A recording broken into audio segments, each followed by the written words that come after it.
Hello there, ladies and gentlemen. It is Friday, June the 16th, 2017, and it is time for Technical Alpha, episode 14, where we come down from the gaming heavens of E3 and bring ourselves back to Earth, where all the normal people are.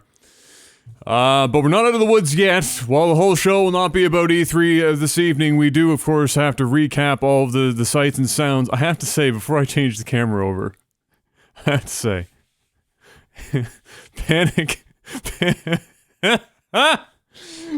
is looking like a fucking brown Egon from Ghostbusters right now. Shit is insane. Oh my goodness. Let's get over to this screen. Everybody else can see the magic. Look at it. Isn't it beautiful? I think you should just rock that hair all the time. Just don't rely on humidity. Just I can't control this. Like, this was actually down and normal.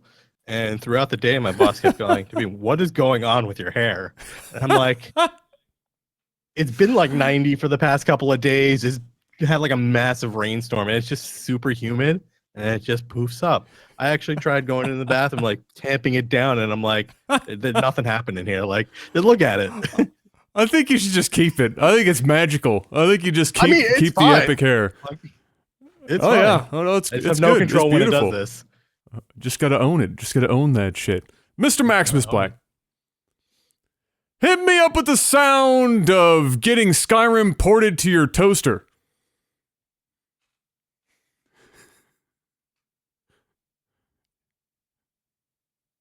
You're muted, by the way. Jeff, you're muted on Discord. God damn it! One job, man.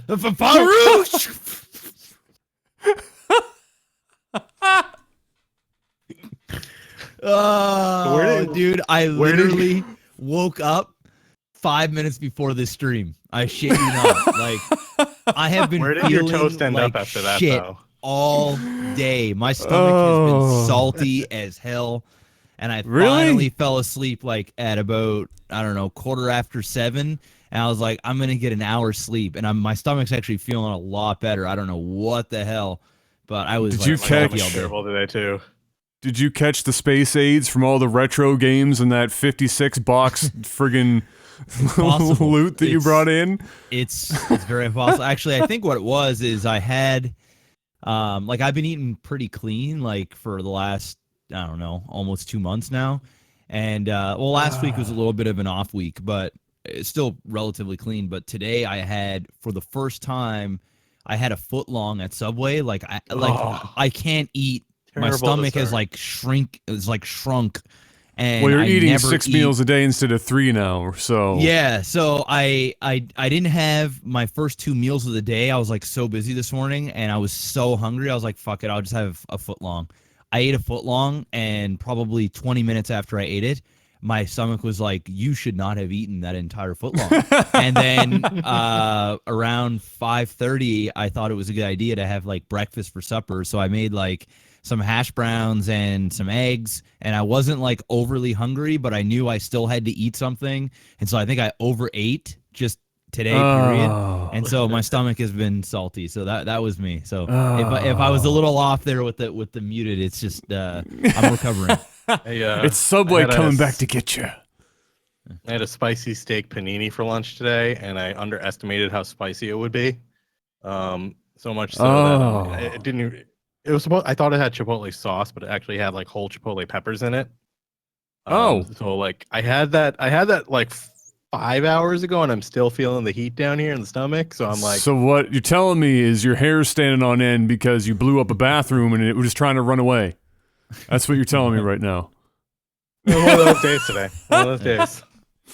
I had a foot-long sub today, but since I eat like shit most of the time and only eat 2 meals a day because I sleep for like 40 hours in any given day, it went down great. Smooth as butter. Not a problem. So, gentlemen, of course, it's been a hefty week for gaming news for obvious reasons. There's been all manner of stuff. Not everything is part of the show. There's a lot of stuff that gets announced even when it's off the show floor. And some of them made some interesting choices. Nintendo chose some really weird ways to announce some of the stuff they're doing. Like instead of having it be part of their I don't know, extended sizzler reel is basically what they had. They for example, they announced the new Metroid 3DS game afterwards during their Treehouse production thing, which was really weird. I have no idea why they would do that, but they did. But before we jump straight into that, I just wanted to thank everybody that was coming out and watching us here on Twitch throughout the 4 days or whatever, 4 or 5, I can't remember how many days it was. Yeah, we had some fantastic numbers for those days here on Twitch, and the downloads for that E3 stuff has been fantastic. YouTube, I'm just gonna say for everybody that either didn't say anything at all, or just kept it relatively positive, which I know for some people would be a bit of irony given the fact that everybody thinks that we hate everything. Thank you for those people out there, and for everyone else, there's MasterCard.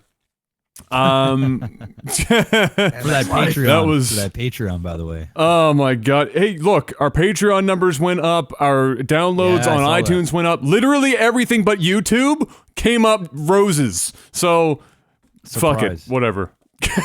Whatever. Personal favorite was the Sony conference reactions being like, "Oh, I bet they didn't talk smack about Microsoft," and then on the Microsoft one, it's like, "Oh, I bet they didn't talk smack about Sony." I'm like, y'all should just maybe switch just watch watch a little bit. Well, the other video. If there's one thing that I've learned, well, not only about YouTube but E3 specifically, because for those that did listen, I was only on with you guys for 2 of the nights. Like I was on there fully for one night, and then I was on there. Yeah.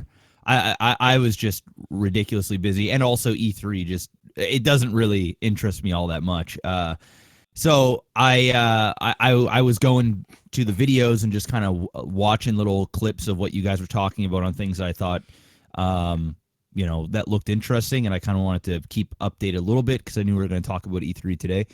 And one thing that I've learned about E3 videos as I've been watching a few, not only here on Technical Alpha but other places, you can't win on YouTube. I mean, I knew that you can't win on YouTube, period. But with E3, but with E3, there is there is Nintendo fanboys, there's Microsoft fanboys, and then there's Sony fanboys, and it doesn't matter. Like you could be stroking the dick of one person, and another person would be salty, or you could be shitting on that same person, and then somebody will be salty about that. There is literally no winning. You could actually just go right in the middle and be like, "Oh yeah, no, it was good. It wasn't insane, but it wasn't bad." And they'd be like, "Fuck you, it was horrible." Or, "Fuck you, it was awesome." There is literally no winning. So when I was watching it, when I was reading up on the YouTube the comments, I was like, "Oh my God!" I was like, either bad.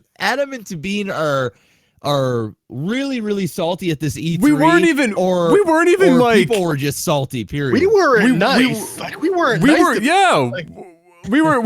weren't even really roasting hard. We were doing like what most people do when they do reactions to E3. You kind of joke because it's there's always something that goes wrong, or something so something fucks up, or they're showing, like, for example, we like to chirp Bethesda fans, by the way, are the worst of all of them. Like fuck Xbox, they're diehard, PlayStation, whatever. Bethesda is in another universe of fandom. They're present. Everything they did was trash, so I don't feel bad about what those people think. No, you can't step on Todd Howard's.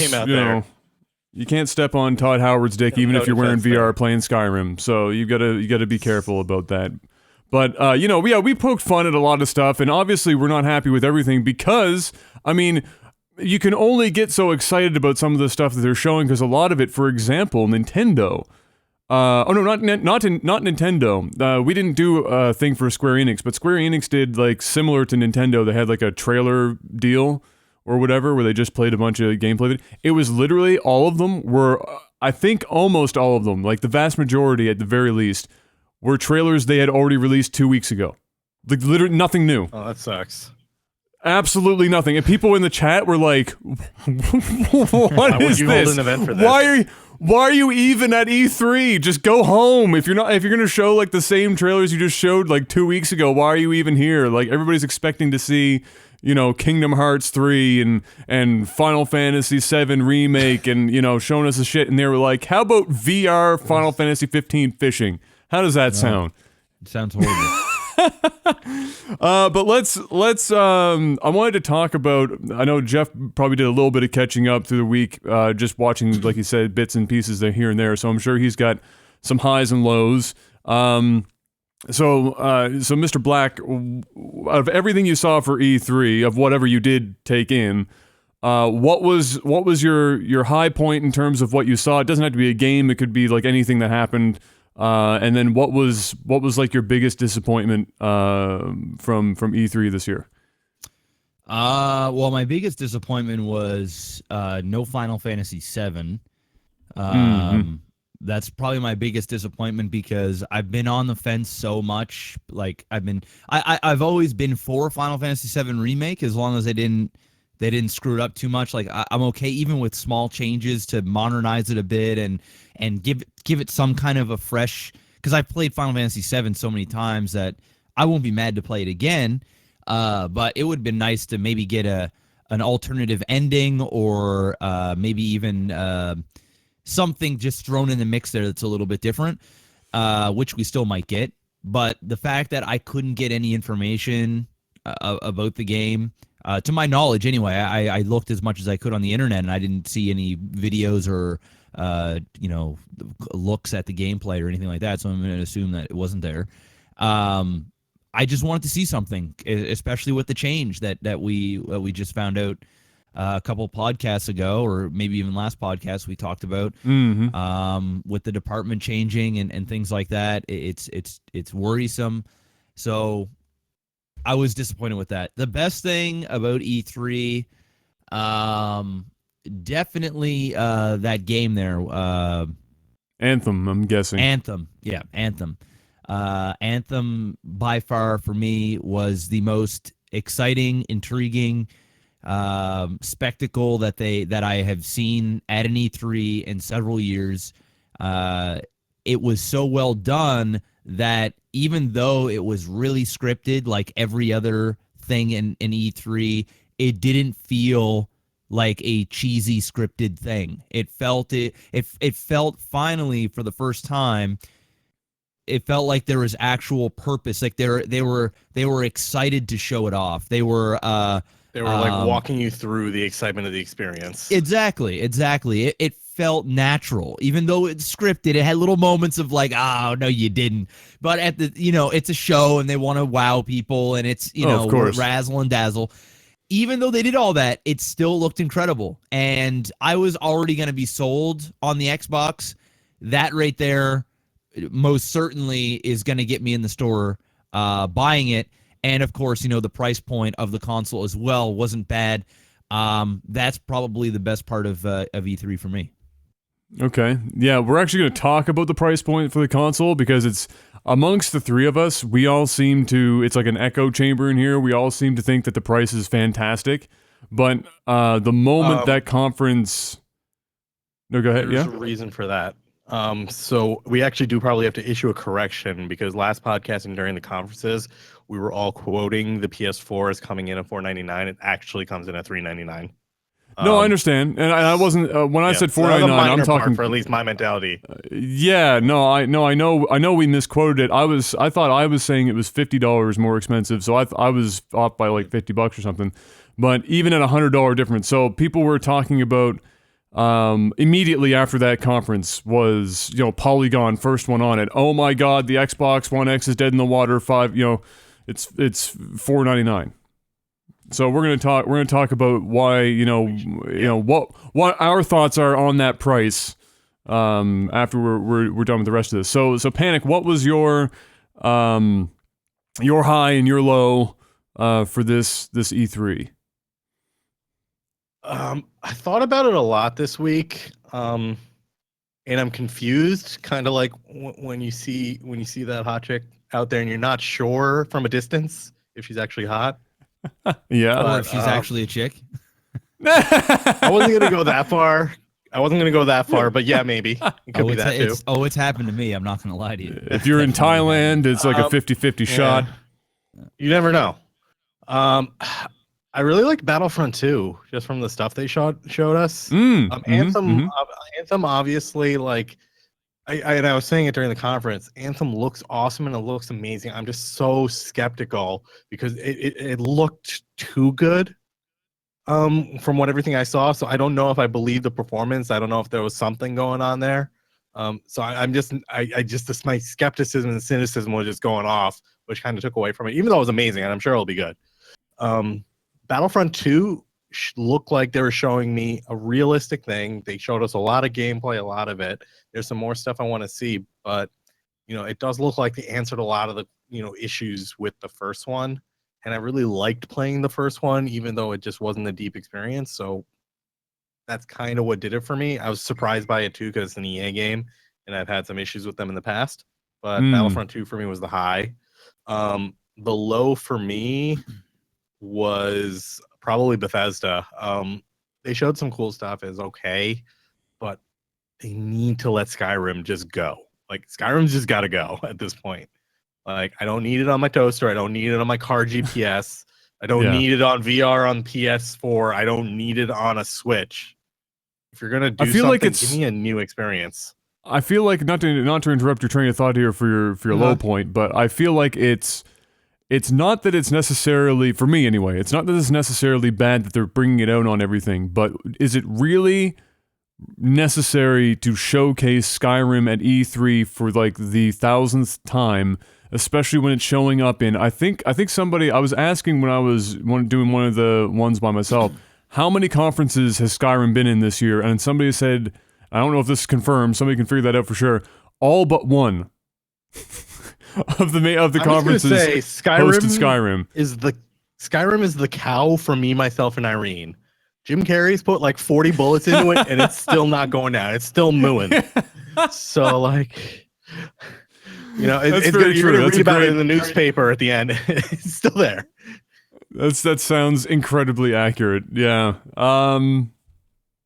So I guess for me, my high, I mean, I had a lot of stuff that I was actually really interested in for E3. My high is probably Anthem as well. I feel like I'm a white chick in Uggs drinking Starbucks saying that shit, but Anthem, it's not necessarily that I believe that Anthem is going to look like that when it launches. In fact, there is a almost 100% chance it's not going to look like that when it launches. However, what I'm interested in then is how close are we going to get to that? How... You mean graphically? Graphically. There's literally, I'm telling you this right now, there's literally no way, if it was a PC exclusive, there's a shot in hell. If this thing is going to appear on consoles and more than just the Xbox One X, there is almost no way that they're going to meet that mark. Yeah, that's kind of, we were mentioning it during the Sony conference, I think, where they were showing Destiny. Like, if you look at the graphical fidelity difference between Anthem and Destiny 2, it makes Destiny 2 look like 7 years old compared. And I was looking at it and I was thinking, I'm like, realistically, yeah, Anthem looks a ton better. But Destiny is a realistic game that we have a benchmark for how it sort of ran. Like, we saw how it ran on consoles. Like, we saw the performance and we saw the kind of thing we would experience. So I'm like, Bungie's been to the rodeo with this. They know what the game's going to look like. So they gave us a pretty accurate... I felt like for Destiny 2, we got a much more accurate representation of what we're going to see on final hardware, on final, release for a game. Which is, Anthem, which makes sense. Felt like it was pumped up. And again... Yeah. They're selling a new property, right? And this is BioWare, and it's their first thing outside of Mass Effect in like 5 ever. That's going to be so high. I mean, they've done like Dragon Age and stuff, but this is like super high profile, outside of their comfort zone, and just looking at it, you can tell that it's supposed to compete with Destiny, and so they have to go balls in on all of that shit. I don't think they're gonna, and they did. They're not gonna Watch Dogs it. And historically, like the Mass Effect games and the Dragon Age games have looked fantastic when they come out. So, I have a hope, but at the same time, Oh yeah. Yeah, but it's I feel like E3. that game is a representation of the next generation of gaming. We're finally getting a new graphical push. We're finally seeing a lot more on screen, a lot more moving parts. I don't know. I think I'm the one who's being optimistic here. And Stop the presses. yeah, and here's the thing, guys. I mean, we saw a great trailer. It was done well, and let's take it for what it is. I mean, there's no point of trying to downplay it or trying to prove it otherwise. It is a new console. It's a new IP. It looks phenomenal. They did a great job putting it together. There was no hiccups, no, massive frame drops, no nothing. There's a lot of hype behind it. Let's not diminish that hype. Let's actually take something for what it is and what we see until we see otherwise. I think that this is going to be the next big thing for them. I want to believe all the stuff that I'm seeing, so I'm just gonna go and say it is what it is. If I see a phenomenal movie trailer for an amazing Marvel movie, kind of like Guardians of the Galaxy or even Wonder Woman. When I saw Wonder Woman's trailer and it looked phenomenal, and I was reading up on the chemistry the actors were having and how well things were going behind the scenes and how much good press it was getting, I didn't then go, oh, well, DC movies has a track record of being a letdown. So let's not get too excited here, guys. Even on the podcast, I said I actually believe that Wonder Woman will be good. It looks really good, and that's coming from a guy that didn't really like Batman v Superman all that much, that really didn't like Suicide Squad at all. I wouldn't consider myself a Marvel fanboy, but they're doing the majority of things right. And for when Wonder Woman's trailer came out, and a guy, once again, that's tired of female leads, but took everything for what I saw and how it was presented to me, believed in it, and it came out and surpassed my expectations. I think that this is going to be the one game at E3 that is going to surpass my expectations and hopefully everybody else's. So I'm going to give it the benefit of the doubt. I'm. What did you say, Panic? Are you feeling all right, Jeff? I'm feeling You sure? Scared. Well, I'm feeling all right. I mean, I'm getting this. You woke up on the right side of the bed today. I'm getting this rep here that I don't like video games, and that's not the truth. But I preached many times to people, and I thought I made good cases why I think the majority of games these days suck and why I can't get excited for things. And there's finally something at E3 that I'm super excited about. And now that I'm excited about it, I'm not going to diminish it. I'm gonna praise it and talk about it. I don't want to diminish it because I'm actually excited for it. I really am. So it's just I'm coming out with this healthy skepticism. So I'm really happy that if this is what BioWare is coming out with and they showed us at least universe wise, animation wise. I mean that's my boat, right? Is that I don't care if it doesn't look like what we saw at E3. I really don't fucking care. Because I know at the very least, even if you cut that shit down by 25% to meet margins for console, that still looks better than basically every game we've seen. Period. So, I'm cool with the fact that they're likely not going to meet that. I understand why they had it running that way, but it wasn't just how graphically, amazing it looked. I think the little, the slice that they put together for us there, where the dude's like flying down to the base level from up at the camp that they were at, that alone had me fucking reeling. I thought that looked fantastic. The players dropping in to even that looked fucking awesome. So, there's a lot of like positive stuff in there that I saw. It's just that my interest, like I said, in this, other than how it plays, because we really didn't see that much gameplay. We so much more we need to see from that. But I'm sure it's going to be very similar in scope to like a Destiny. Is how close they're going to be able to get with that fidelity that we saw at E3. Because if they hit that 100%, if some fucking all the planets align and they launch that game and it looks like that, holy shit. That would be Friggin' insane. BioWare versus Bungie on story. BioWare That's is going to crazy. win that 9 times out of 10. Oh yeah. Like 9 times out of 10, BioWare is going to win that one. So that was my high. Anthem was my high. It got me the most excited, for sure. My low was probably also Bethesda. I can't escape it. And it's not just because Skyrim was there for the 13th time. That's not necessarily it. Yeah, that's part of it. The entire presser was just... The whole thing was just, for me, it just fell flat. They tried to be like the kooky Bethesda thing with the 50s throwback, but they didn't quite hit that even all that well. And while they had some stuff that didn't look all that bad, I don't know. I think some of my problem with Bethesda is that I feel like they need to redeem themselves because, as personally, I haven't really liked anything they've done in quite some time, and I'm waiting for them to maybe put together a game. And I'm not just talking about games that they've published. I mean like the first party, if you want to call them first party Bethesda games, like Fallout and Elder Scrolls. Everything's just been kind of mediocre and broken as all hell. I want to see them make a game that's not so fucking broken.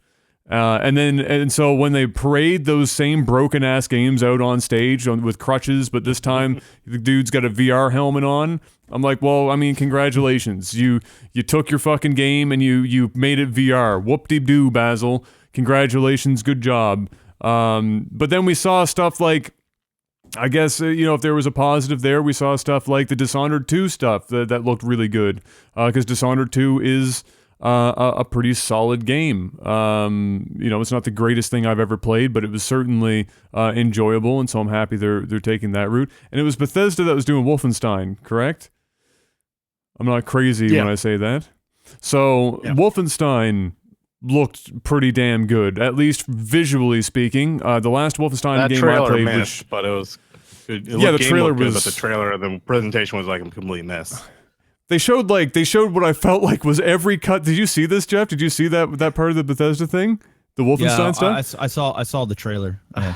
I think so I was hanging with the guys when they were doing it.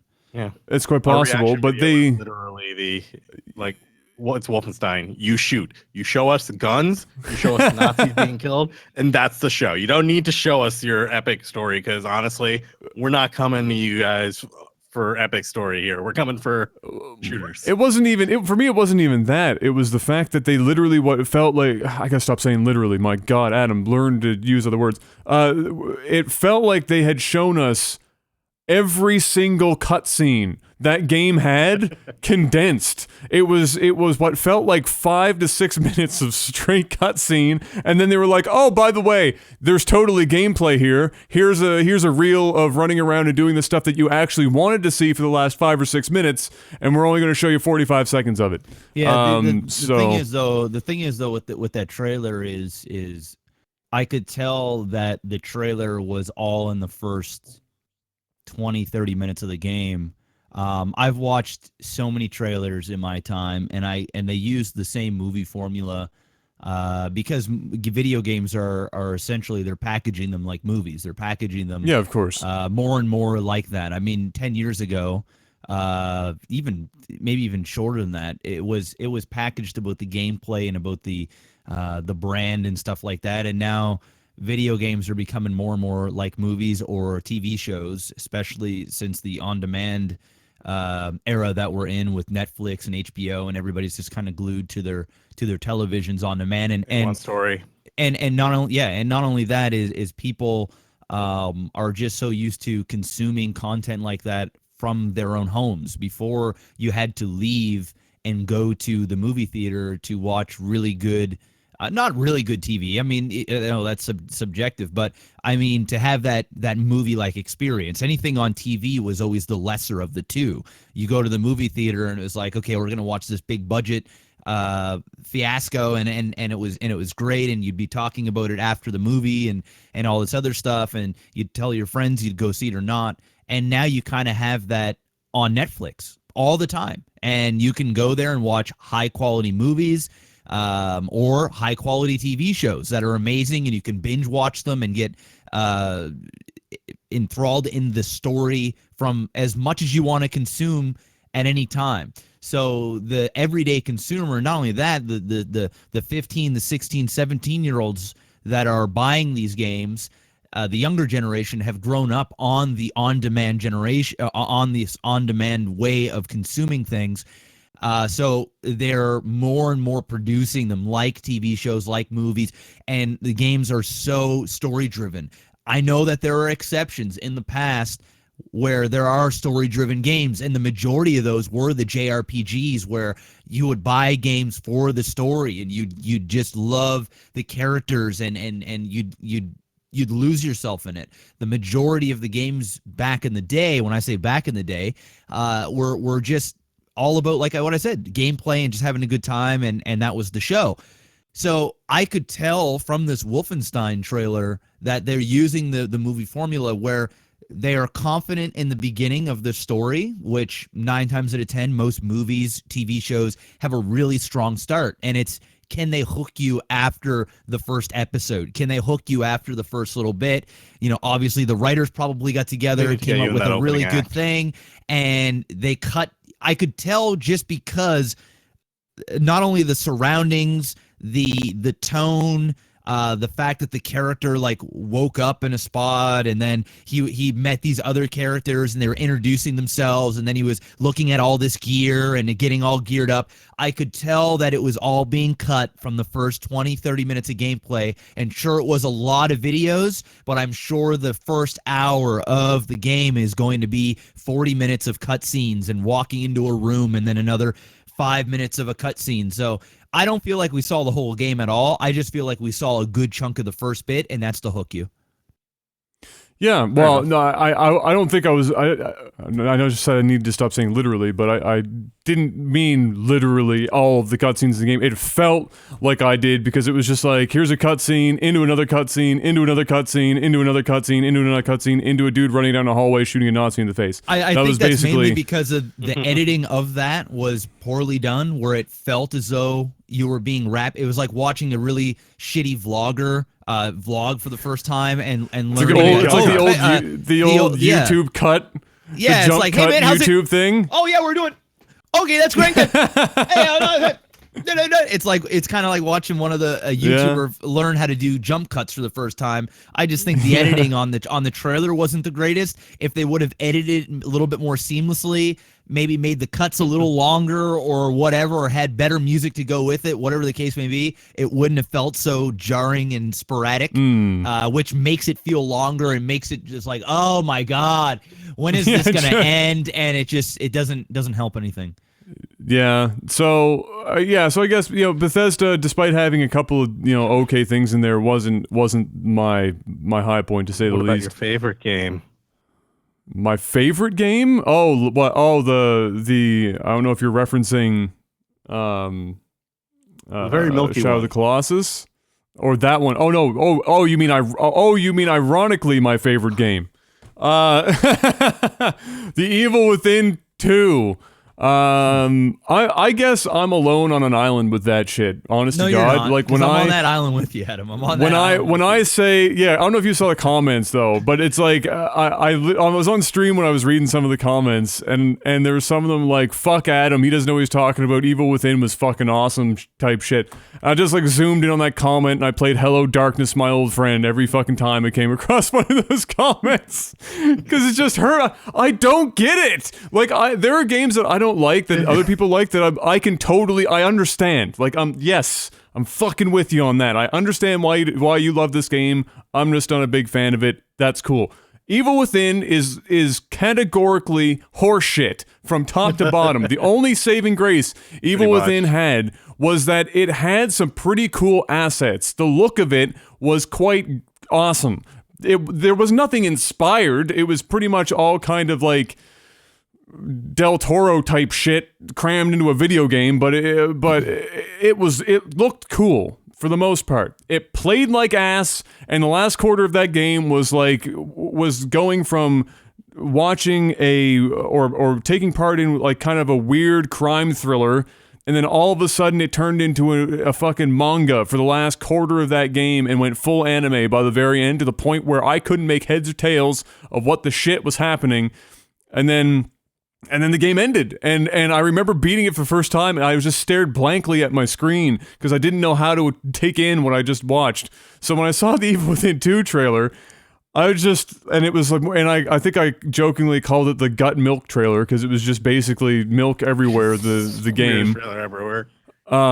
So somebody brought up an interesting point, okay, and it's kind of fair. So I don't know if we have reasons for this. I know I do, but the guy was saying that why is it that Death Stranding, whose trailers have been nonsensical, crazy out there, highbrow, whatever Kojima stuff, why is it that is going over so well and everybody's blowing Kojima, but then Evil Within 2 shows the gut milk trailer and everybody's like, what the fuck?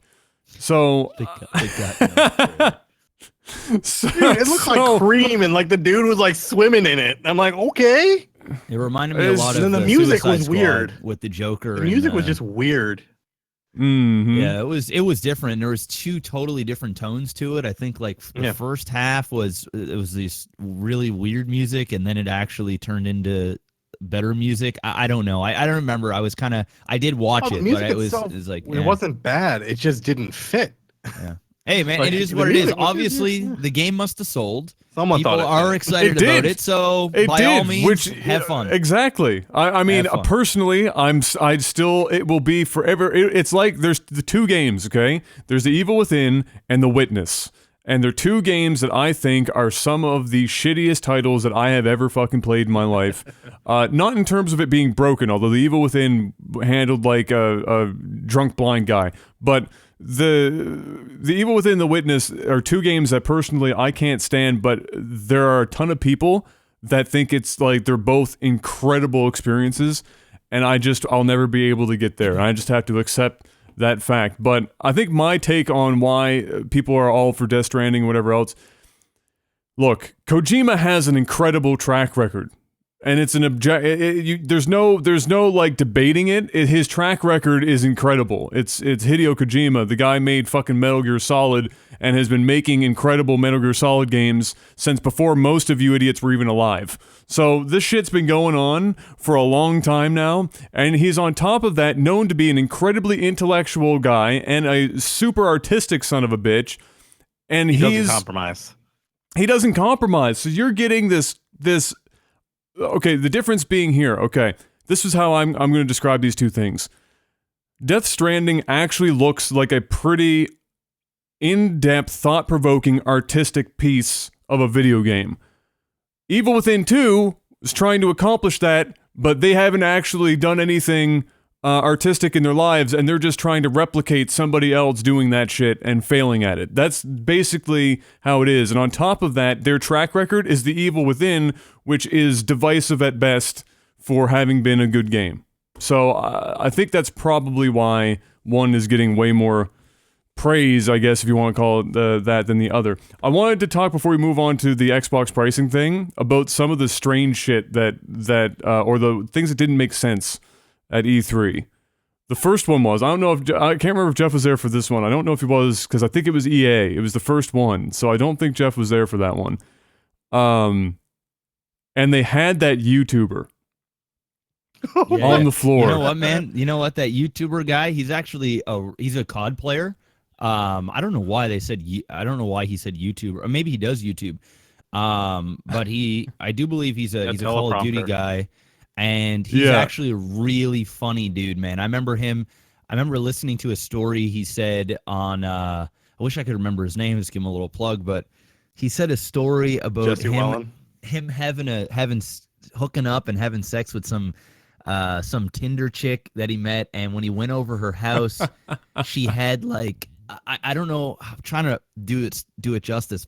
I think she had a fucking tank or something like that. There was some weird shit that was going on in that house, And then people are like, "What the he went in. You guys have to go and find the story because it's funny. I'm gonna butcher it. But long story short is there was all kinds of weird shit that was going on. He said something about a tank. There was some weird shit hanging up on the fucking ceilings and all kinds of other shit. And then everybody in the chat, because this guy gets like a lot of viewers and stuff. And everybody in chat was like, "Well, did you bone her? Did you bone her?" He's like, "Yeah, I fucking boned her." And he said he was staring at some weird shit on the ceiling. And you have to go and watch it because he's a good storyteller. Like the guy, like when I watched it, because it was like on Twitch fails or whatever. When I watched it, I was like cringing, but I could tell that obviously there was something wrong with the teleprompter. Yeah, like the teleprompter. Well, the teleprompter died because the guy's actually we immediately knew it. Yeah, he's a really like stop. smart dude. He's well spoken. He's really charismatic. I don't know why I'm talking this guy up so much but I've watched this stuff and he's funny. So when I saw him out there struggling, I was like, "Oh my god!" Secretly, Jeff is the one that he boned in that story. And the weird shit he was looking at was that DBZ cabinet in the back over there. Yeah, exactly. No, he was looking at John Cena the whole time. He was looking at staring right into Cena's eyes. You can't see him though. But yeah, I saw that. I think it was a teleprompter fail, man. And then, but, then he got caught it was up 100%. in it. It was like, oh shit. Yeah, he didn't know how to save it, and he tried, and I felt bad for him. I said this live, everybody was probably in chat was probably like fucking just dumpstering him, and I was like, look, man, if you've ever had to use a teleprompter in your life and that shit dies, and you haven't been well like briefed on what you were supposed to be saying, which odds are being E3, he probably wasn't, then it's almost impossible. But it was rough watching him. It hurt me physically to watch him try and catch up, and like he didn't even like say the guy's full name because it didn't even sound like he knew it, and he was just, oh, it was bad. Even if you are well versed in what you're saying on a teleprompter, once you're reading off the prompter, you've kind of set your mind into like an autopilot mode on reading it with the cadence as it's moving, and you kind of have an idea on what's coming. But the moment that thing starts like jumping or breaking, you're done. Because now you've lost your rhythm and you're just like, oh yeah. And that's exactly what happened. Like we saw that and we're like, we immediately knew what happened. It's like, oh, his prompter busted. Yeah, that sucks because they didn't prep him. It sucks for him, but you know what, dude? Yeah. Like he's a super cool guy. He did a good job. He could go on Twitter and probably just like blast these guys and be like, these guys are fucking idiots, and his whole legion of fanboys are gonna be like, oh yeah, fuck that shit, just brush it off. It is what it is. He's not going to be the type that's going to be like, scarred for life, and he's never going to do that shit again. He'll laugh it off. He probably had a couple extra drinks that night, and that was the show. It's whatever. It was cringy. It was like himself well though. It was one of those like cringy things where you're embarrassed for the person, and it's hard to watch, and you want it to stop, but you can't stop watching it, and you're just like, oh my god, no. Like you ever watch a YouTube video or a Facebook clip or something that's so embarrassing that you kind of skip ahead like 20-30 seconds to like it's like you want to see part of it, but you don't want to see all of it, so you start skipping through it, and then you kind of watch the end, and then maybe you rewind it a little bit so you see a little bit more, and then you want it a little bit. And then you're just like, all right, I'm done with this. That was kind of like what happened there. If I could skip that part, I would have like fast forwarded it, but it was live. It was live, and you couldn't skip it. And then not really like cringy, so to speak, but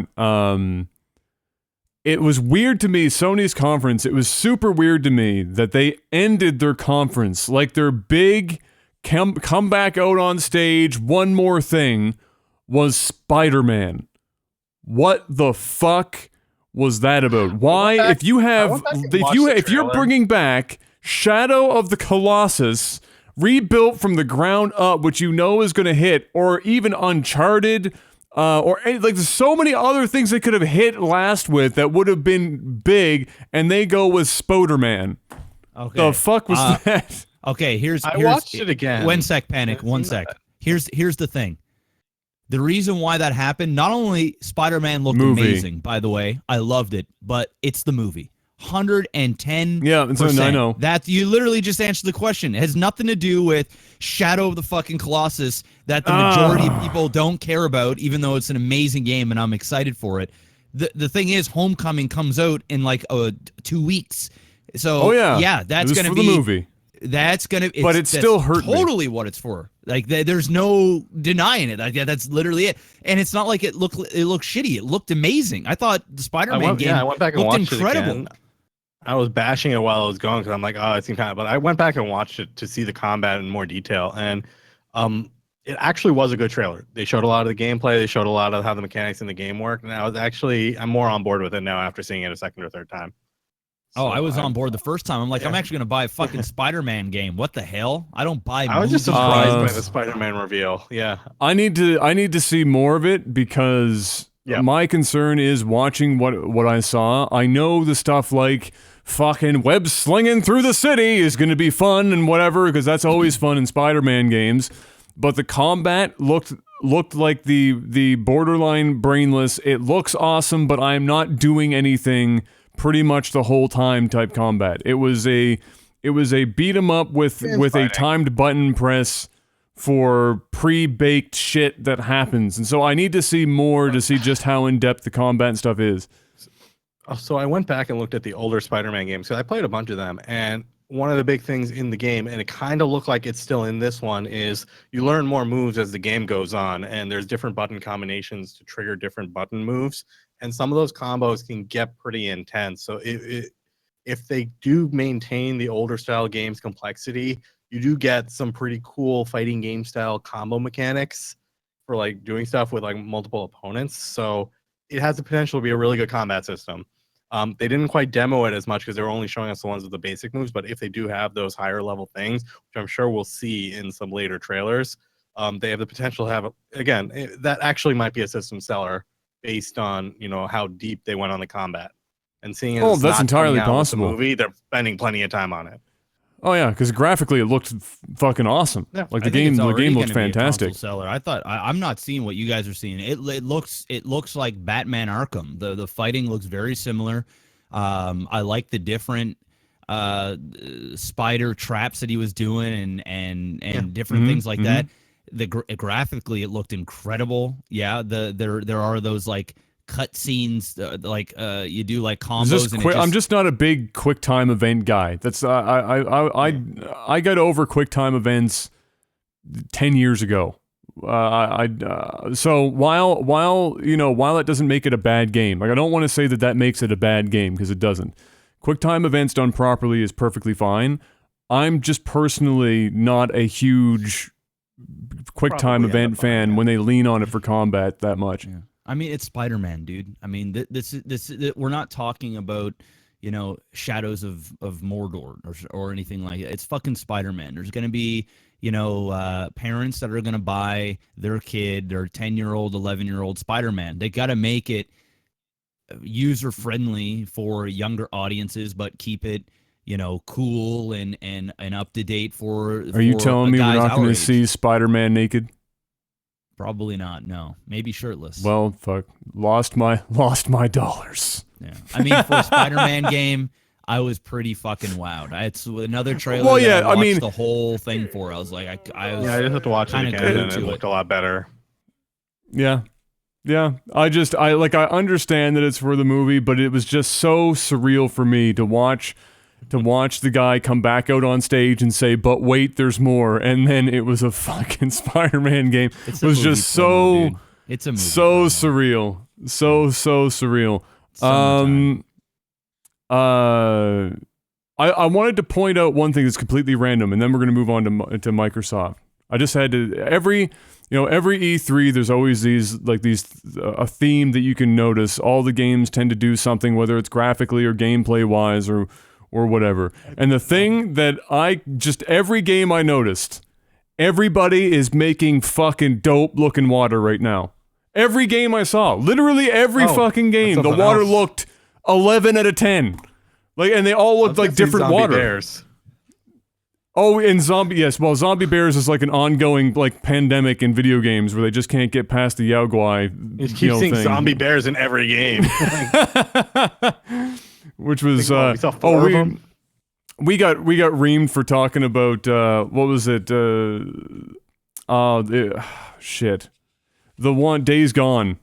We got reamed for that one. Yeah. We got caught up for that one for saying that it looked like basically every other game in that genre because it does. pretty much every other game in that genre. What did we get reamed for? They didn't saying show that it like, was like I'm hearing there's a ton of stuff, but they didn't show us any of it. Like, oh, that was the showed us all funniest the stuff part. that's exact same. That was the funniest part. So they came out afterwards and were saying, you know, there's going to be real-time weather effects that change gameplay and all this, and they listed all this shit, and I was like, you know, I tweeted about this. Yeah, I tweeted about this. I was like, shot in the dark. Maybe show that shit during the fucking press conference, and not the shit that everybody else is doing. Yes, exactly. Like, why would you do that? Why would you be like, yeah, here's some generic bullshit, but then, like, later on be like, but wait, there's more, guys, I swear. You just gotta see it later on. Just a terrible life make choice. You go through this 40-page PowerPoint presentation, and then we'll tell you about the new shit. Oh, we had my all this goodness. time to show you, but we need to get through this other stuff. All right, let's move on and talk about that Xbox. First of all, it did not dawn on me until somebody mentioned it in a YouTube comment, where the acronym, if you make the acronym from Xbox One X, the acronym is Xbox. So while the name itself is stupid, I've got to give a thumbs up to somebody in marketing for coming up with the acronym Xbox. It's pretty good. But then a big thumbs down for having Xbox S and Xbox X making basically all further phone communication with tech support impossible. Because it sounds exactly the same over a phone.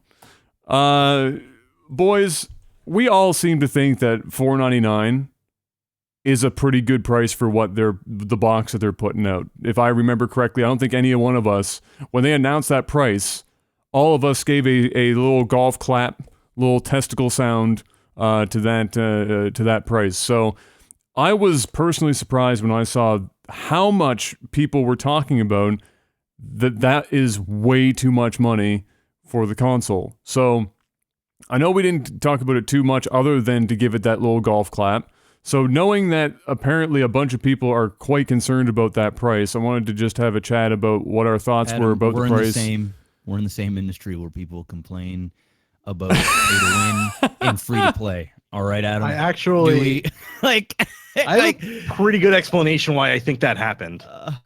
Okay, why did it happen? I was thinking about this. So from our perspective, we are PC gamers and we know the difficulties of, you know, all the resolutions and stuff. So when we see, you know, a box doing 4K 30, you know, or 1080p 60, and we see the graphical stuff and we see all of that, we're like, and that comes in at $4.99 with, you know, an HD Blu-ray player and a bunch of other stuff.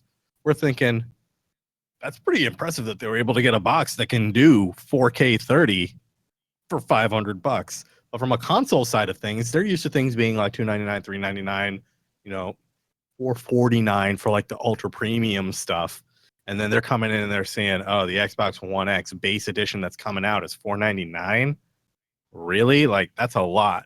So like from the console perspective, they're not necessarily used to spending that much money on just the console, because then they have to buy the controllers and the game and all the other stuff. But, you know, from the PC side, we're looking at it, we're like, that's pretty good performance for $499. Like, if I wanted to build a PC, I couldn't do that to do what that console does.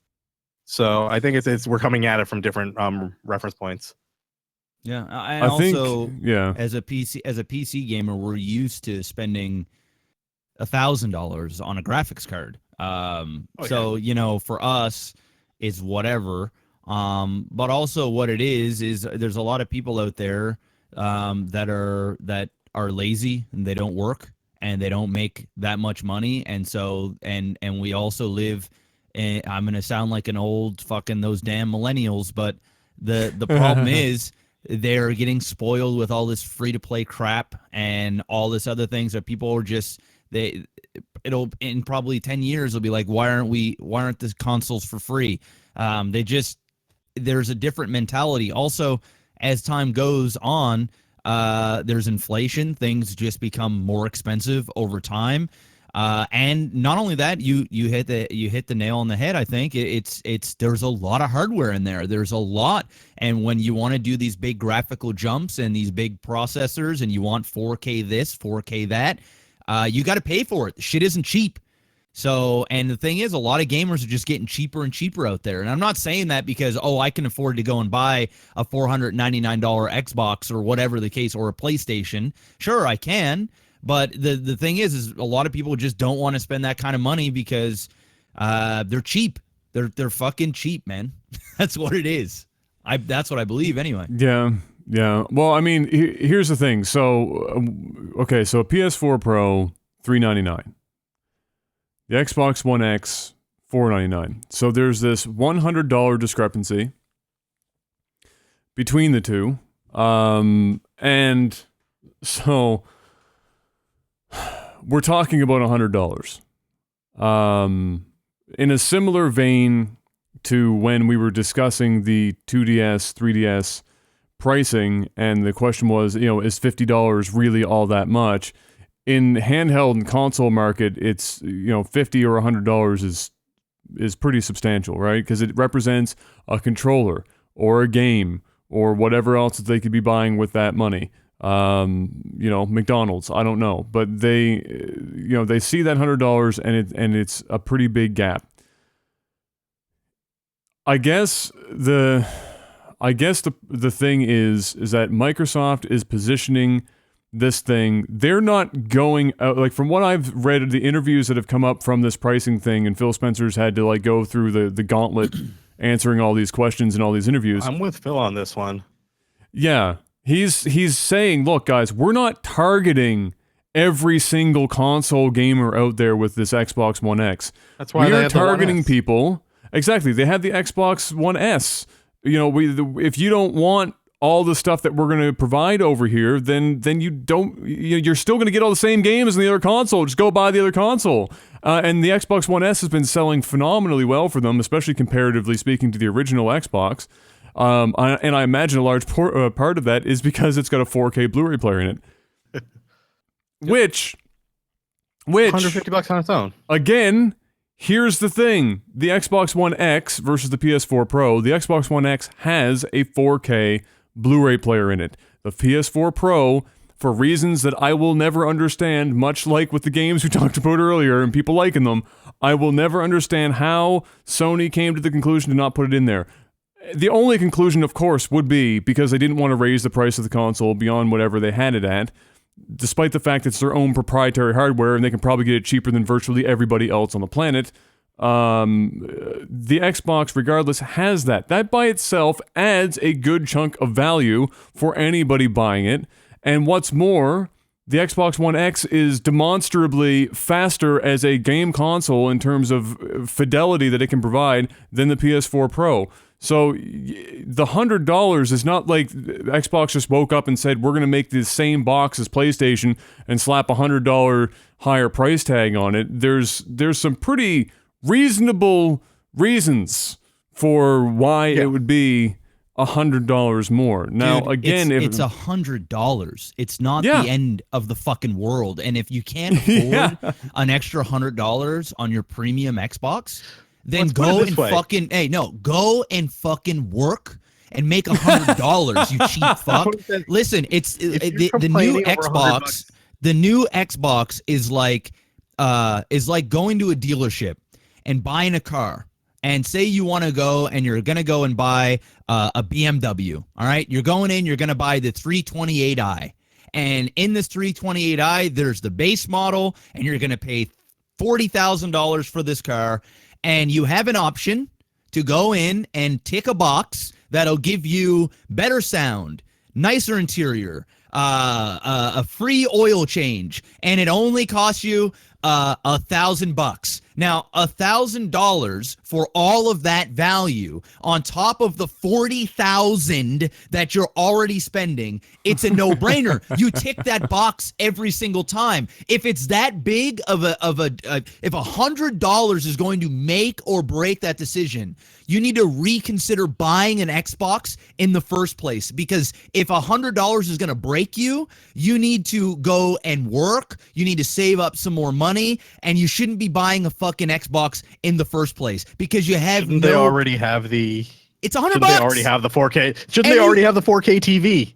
And if you don't which want probably it, costs way more. You can get the other Xbox. It pretty much does the same thing. So you're not even. It's an option that you ticket. that you tick. No one's force feeding it down your throat, like Adam said. You have other options if you don't want to spend the extra $100. Any of the fuckboys out there complaining about $100 on all the extra stuff that you get is absolutely ridiculous. Go get a job, get out of your mom's basement, and pay the $100 or shut up about it. That's literally. I know I'm being very blunt, but that's ridiculous. It's ridiculous. Come on. Yeah, I mean, there's now ultimately it comes down to games, right? The console can be absolutely incredible, but if they don't have any games on it, then who the shit cares about the console? Whether it was $5 or $500, they're not going to buy it anyway. It's like the Switch, right? Microsoft brought a lot of games to that conference. That was the other thing was the conference in general was pretty well done. They did bring a number of games to to market there or to show us that and lots of awkward people. Oh well, Jeff, in my country we only make $300 a month. Then why are you even thinking about buying a console? Fucking buy a console. Buy more rice and beans. Twice and the amount of your monthly plantains. salary. For fuck's sake, that is literally the comment that I'm gonna hear. Well, in my country, we only make $300 a month. Oh, it's like, dude, I feel for you, man, but I'm sorry, they didn't. Xbox, this isn't Microsoft for you. did not build this system for you. I'm sorry. They did not build this system for you, all right? Nokia is building phones for you, but nobody is making a video game console for you. I'm so sorry, dude. I'm not taking your feelings into consideration here. You're not even part of this conversation. That's just so ridiculous, dude. Shit. It's just fucking ridiculous. Oh my god. Remember those Priorities ratings on iTunes. Patreon. Priorities. Holy Priorities. shit, man. But I mean, so the things that why I think it's worth that much money, other than the fact that it's faster than the PS4 Pro, it's capable of doing more. It will do more. At the very least, developers are going to be able to not have to always rely on checkerboarding. They probably will sometimes. If you don't know what that process is, go look up what that means. I'm not going to spend time explaining it. So they won't have to always rely on that. And so if 4K is important to you, that's great. If it's not, and you don't have a 4K TV, which you probably don't if you're complaining about $100, good news! I'm sorry, Good Adam. news! Dude, I'm fucking sorry, okay? I can't $249. because the same Xbox cunt One S. that is complaining about $100 got an iPhone 8 in their pocket. They've got a 4K TV, all right? They've got 3 systems, 9 games, 4 controllers, one of which costed $150 premium one for COD, and they don't want to spend the extra $100 for the fucking system. Shut the fuck up. Just shut it's bad. up, man. God I know. damn it, I'm dude. with you. Like one night, if it was $199 more, I'd be like, okay, all right, even that hurts for me. Just to go, okay, $199, that's a little steep. $99 hike, and you motherfucker got every piece of technology there is in your fucking household, and games alone cost $100. Shut the fuck up. Just shut up, you whiny prick. I'm sorry. Even if you had a 1080p TV, the Xbox One X has hardware super sampling. Every game you plug into the fucking thing is going to make it look better than it would otherwise. You're not even getting left in the dust if you don't have a 4K TV. Here's a pro tip for you. Okay, everybody paying attention right now? 4K, are you listening? 4K is fucking useless. Are you hearing me right now? Fucking useless. You know when it's not useless? Ask yourself this question. Do you own a house with a room that is deeper than 17 feet? No? Didn't think so. Okay. You don't need a 4K TV. Let me go further. Let me go further than that. Do you have a monitor for your computer that sits 3 feet from your face? If yes, 4K might make a small difference for you. Not much over 1440p, but it might make a small difference for you.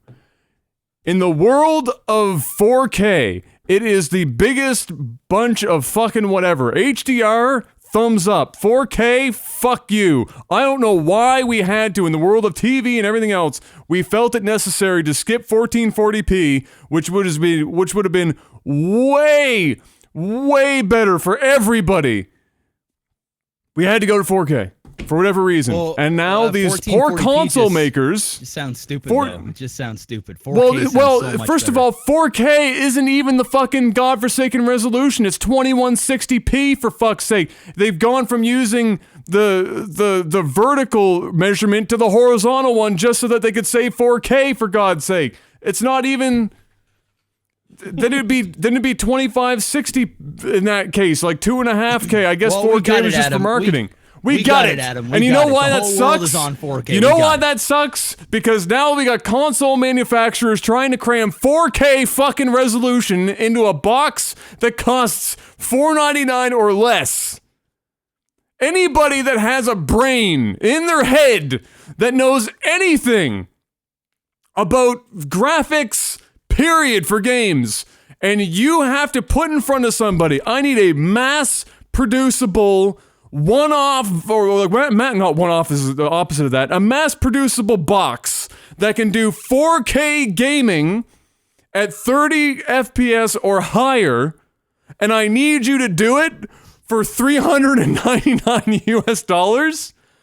And that's the retail. That's not even what they're building the fucking thing for necessarily. What the fuck are you smoking? And then you got people in chat, I can guarantee at some point tonight, us talking about 4K, some idiot said, you know how good of a computer you can build for $499? Go fuck yourself. My power supply and motherboard equals $499.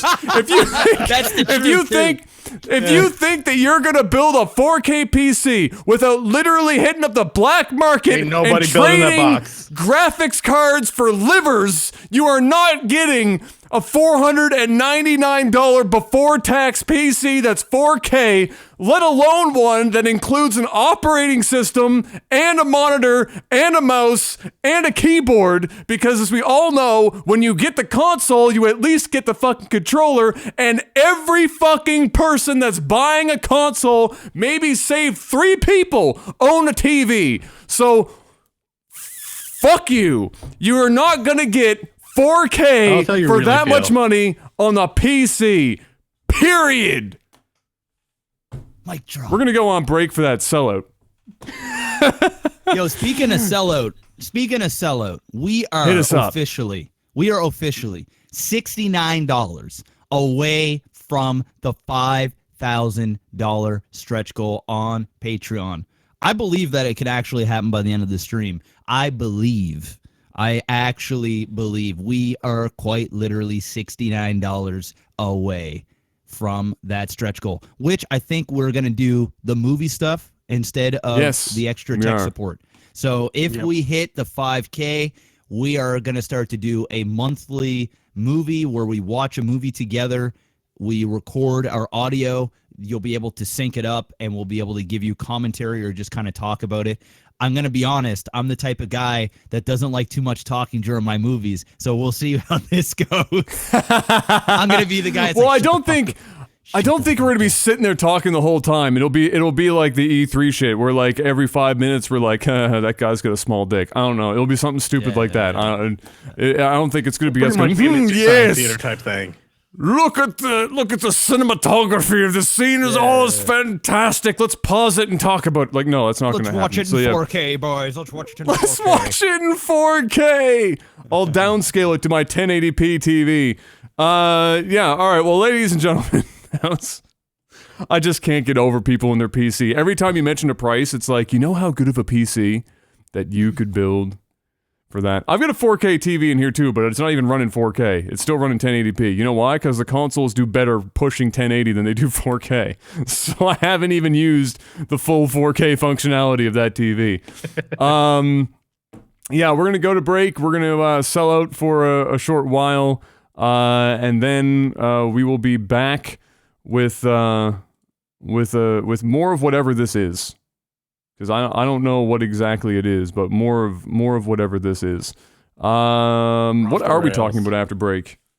What are we talking about after break? We'll freestyle it. Is there literally any movie stuff to talk about this week? There's not a lot, but I have some things that we can discuss. Okay, alright, well, good news. It's not gonna all blow up in the end, boys, so come on back after the sellout. We'll be back in a couple of minutes. Sit tight! Hey guys, if you're enjoying Technical Alpha and are interested in supporting us, do I have a solution for you? We've set up this Patreon page to help us help you, help us and you! We've got a list of options that would make a used car salesman cry that provide you with a range of goodies for your support. Head on over to patreon.com/technicalalpha to see what's up for grabs. Like fancy badges and stuff? Subscribe to us on Twitch to get access to, well, badges and stuff. Not big on subscriptions. We have a button below that allows you to directly throw money at our faces. Careful you don't take those eyes out though. We are so very fond of our eyes. Honestly though, while we like to joke about the sellout, just being a regular listener is a huge help, and we're incredibly thankful for all of your support. Technical Alpha will continue soon, so sit tight.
All right, ladies and gentlemen, we are back from the sellout break. Once again, thank you guys so much for all of your support on iTunes. We, for the first time, I spotted us in the all podcast list a few days ago, so that was pretty hyped to see us popping up there. So that's always a good sign. So we appreciate all that support there, and of course, Google Play, wherever else you're listening to us right now, is much appreciated. And don't forget, if you're listening to this, and you've ever, run out of things to watch on Netflix on a Friday night, know that we are live on Twitch, /Technical Alpha, every Friday night, 8 p.m. Eastern Time. That's what we're doing right now. We love you, and we're not weird. No. Oh, yeah, well, and we're absolutely a little fucking weird. I don't think there's two ways around that one. Tell them that. I think there's no two ways around that one. You know what I actually want to talk about quickly before we jump into usual second half stuff? This would be the worst E3 wrap-up ever if we didn't at least mention all three. We've talked about Xbox, we talked about Sony. Oh, we even talked about Bethesda. Nintendo, please. Just briefly. There's no crazy things to talk about Nintendo, because they didn't do like a really big showing or anything. But I thought we should at least mention. I know Jeff's salty. I'm so E3'd the fuck out, bro, and I'm even more E3. I'm even more Nintendo'd out. Like I know. We'll carry you. We'll carry you through it. We're not going to talk that much about it. On board this whole time on this E3 bullshit, bro. It was going so well, and you just had to bring it back to this Nintendo talk. Just week, a brief dude, little. I just need 1 week of no Nintendo. Well, if you stop just whining, we could get through this faster. So we're going to talk about Nintendo just briefly. Oh, eat my ass, dude. Eat my ass, bro. So, Nintendo had like some remarkably like all over the place showings. They either had some pretty cool looking stuff, or they just had really shit looking stuff. I don't know. I don't know what my favorite thing was. I actually think my favorite thing wasn't even technically the Nintendo conference. It was the Ubisoft conference, where Shigeru Miyamoto comes out on stage with Eves, and they talk about that new Mario plus Rabbids XCOM type game. Yes, which actually looked I'm not gonna lie, I think that game looks pretty fucking fun. I'm not even. I hate XCOM, and I thought that game looked pretty good. It's Super Mario RPG. Like they came in and did something different with their IP and mixed it up a bit. Nintendo does that well. I don't know. I don't think there's much more to say about it. Nintendo's that was Nintendo conference. Yeah, it was pretty. The things that bothered me though, just to, about Nintendo's conference, were the here's a shimmery logo for Metroid Prime 4, and then in development. There's not a year attached to it. There's nothing. It's just in development. It's like, congratulations, we know it's in development.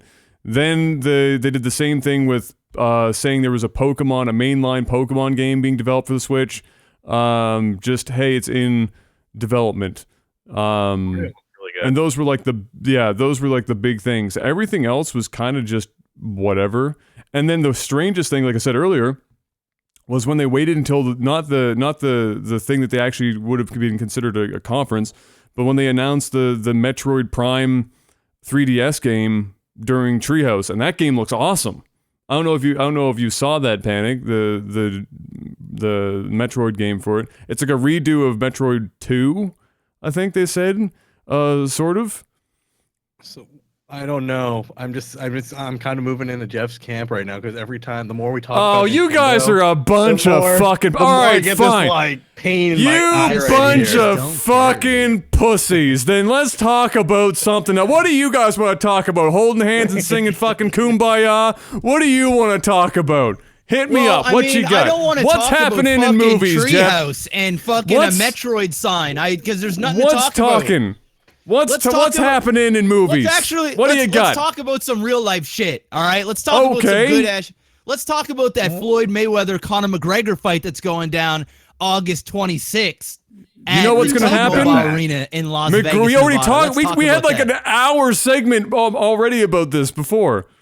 Not on there. Yeah, we Not did. on the air. I don't remember. It's official now. It's happening. It's done. Okay, that let was me during our let me pre-show. Let me put my official stamp on this.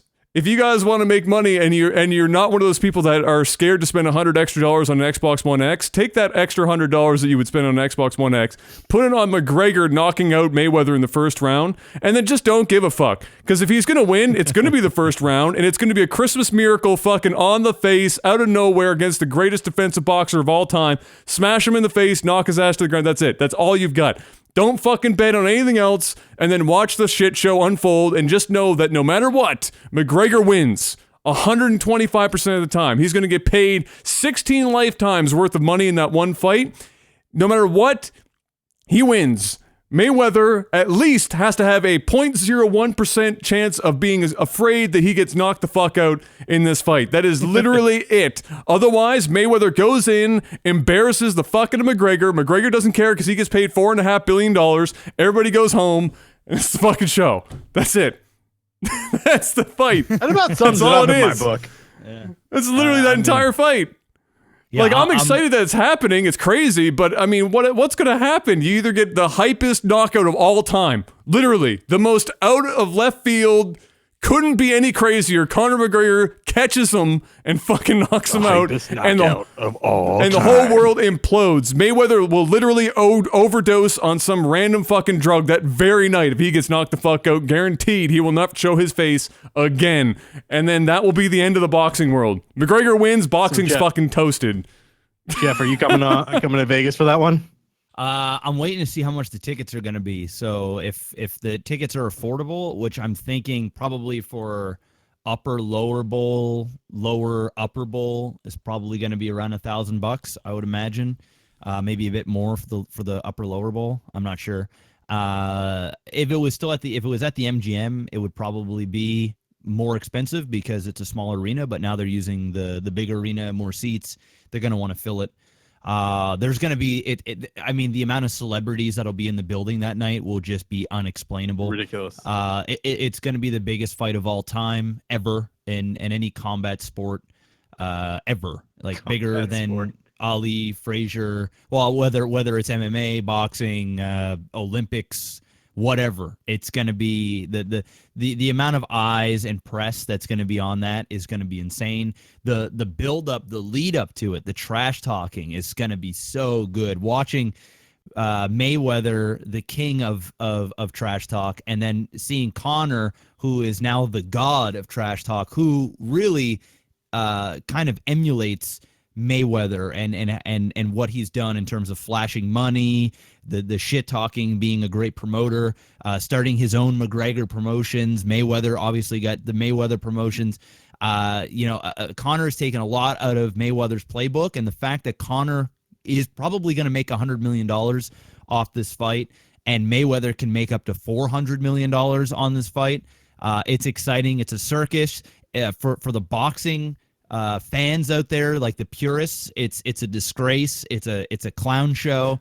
They're not happy about it. This is kind of my question. I watch some of the bigger fights. I used to watch some boxing.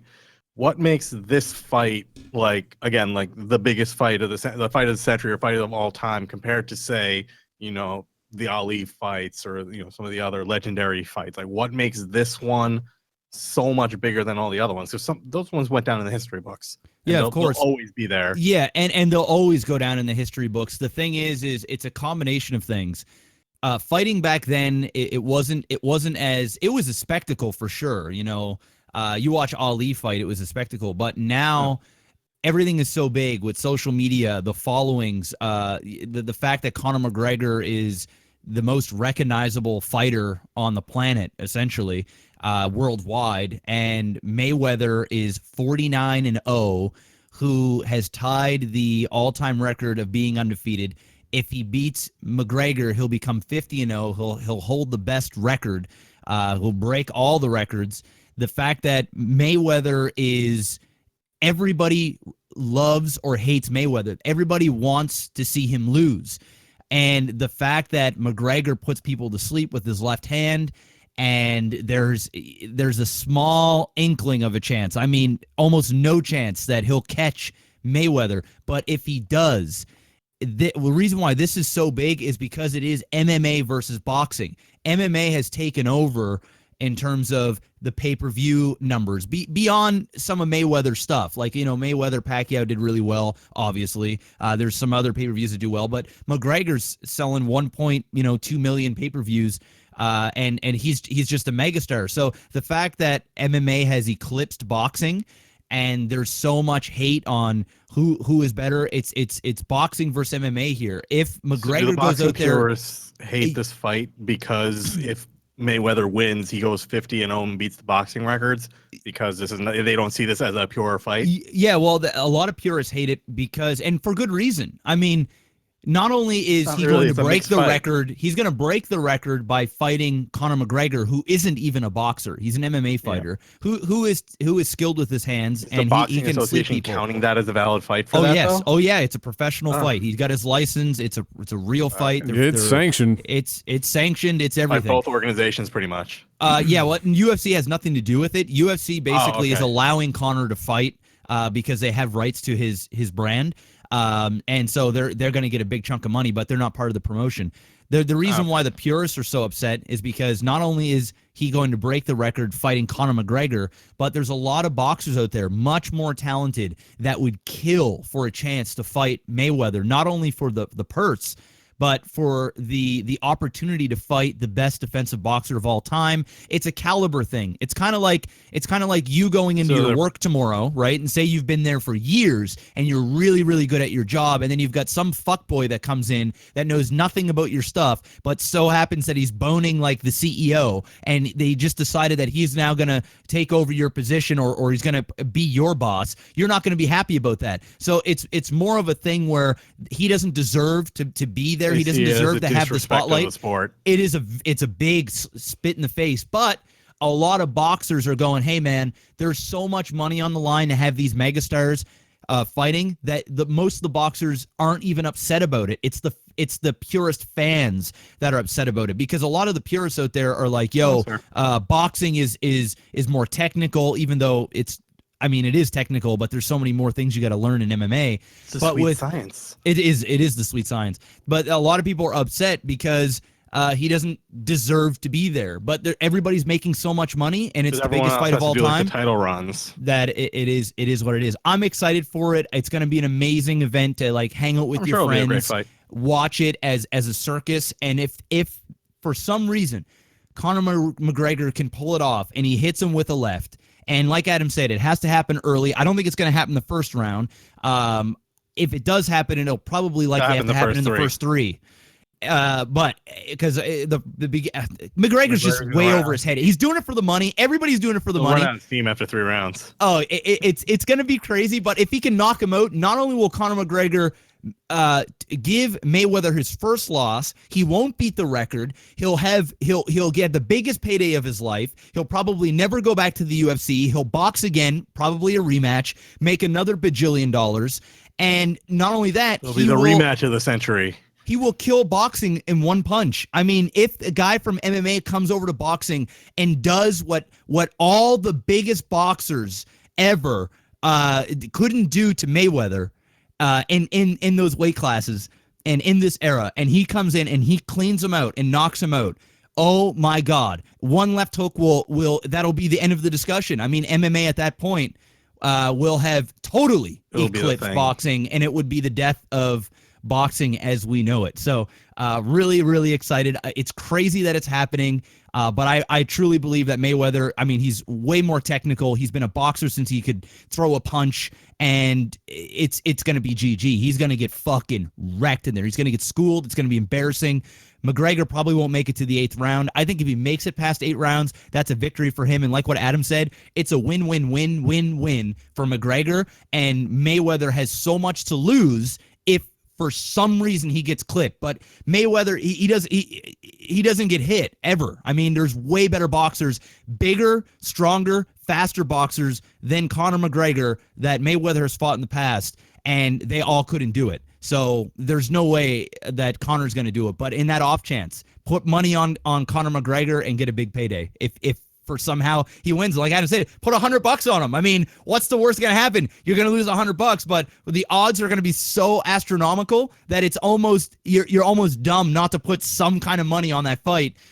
Just in the off chance it happens, the whole fucking world will explode, dude. Imagine this buildup. Imagine what it's going to be like from now when they do the first presser and those two guys are fucking standing in front of each other and talking shit. Oh my God. Every video on YouTube will have like 10, 100 million views. This shit will be crazy. McGregor and Mayweather are going to sell this thing like you don't even believe. It's going to be exciting. And then when we get there, the first 3 rounds are going to be fire. And then the rest of it, it's going to be Mayweather just clipping him up and just playing the points like he always does and coming out with the victory.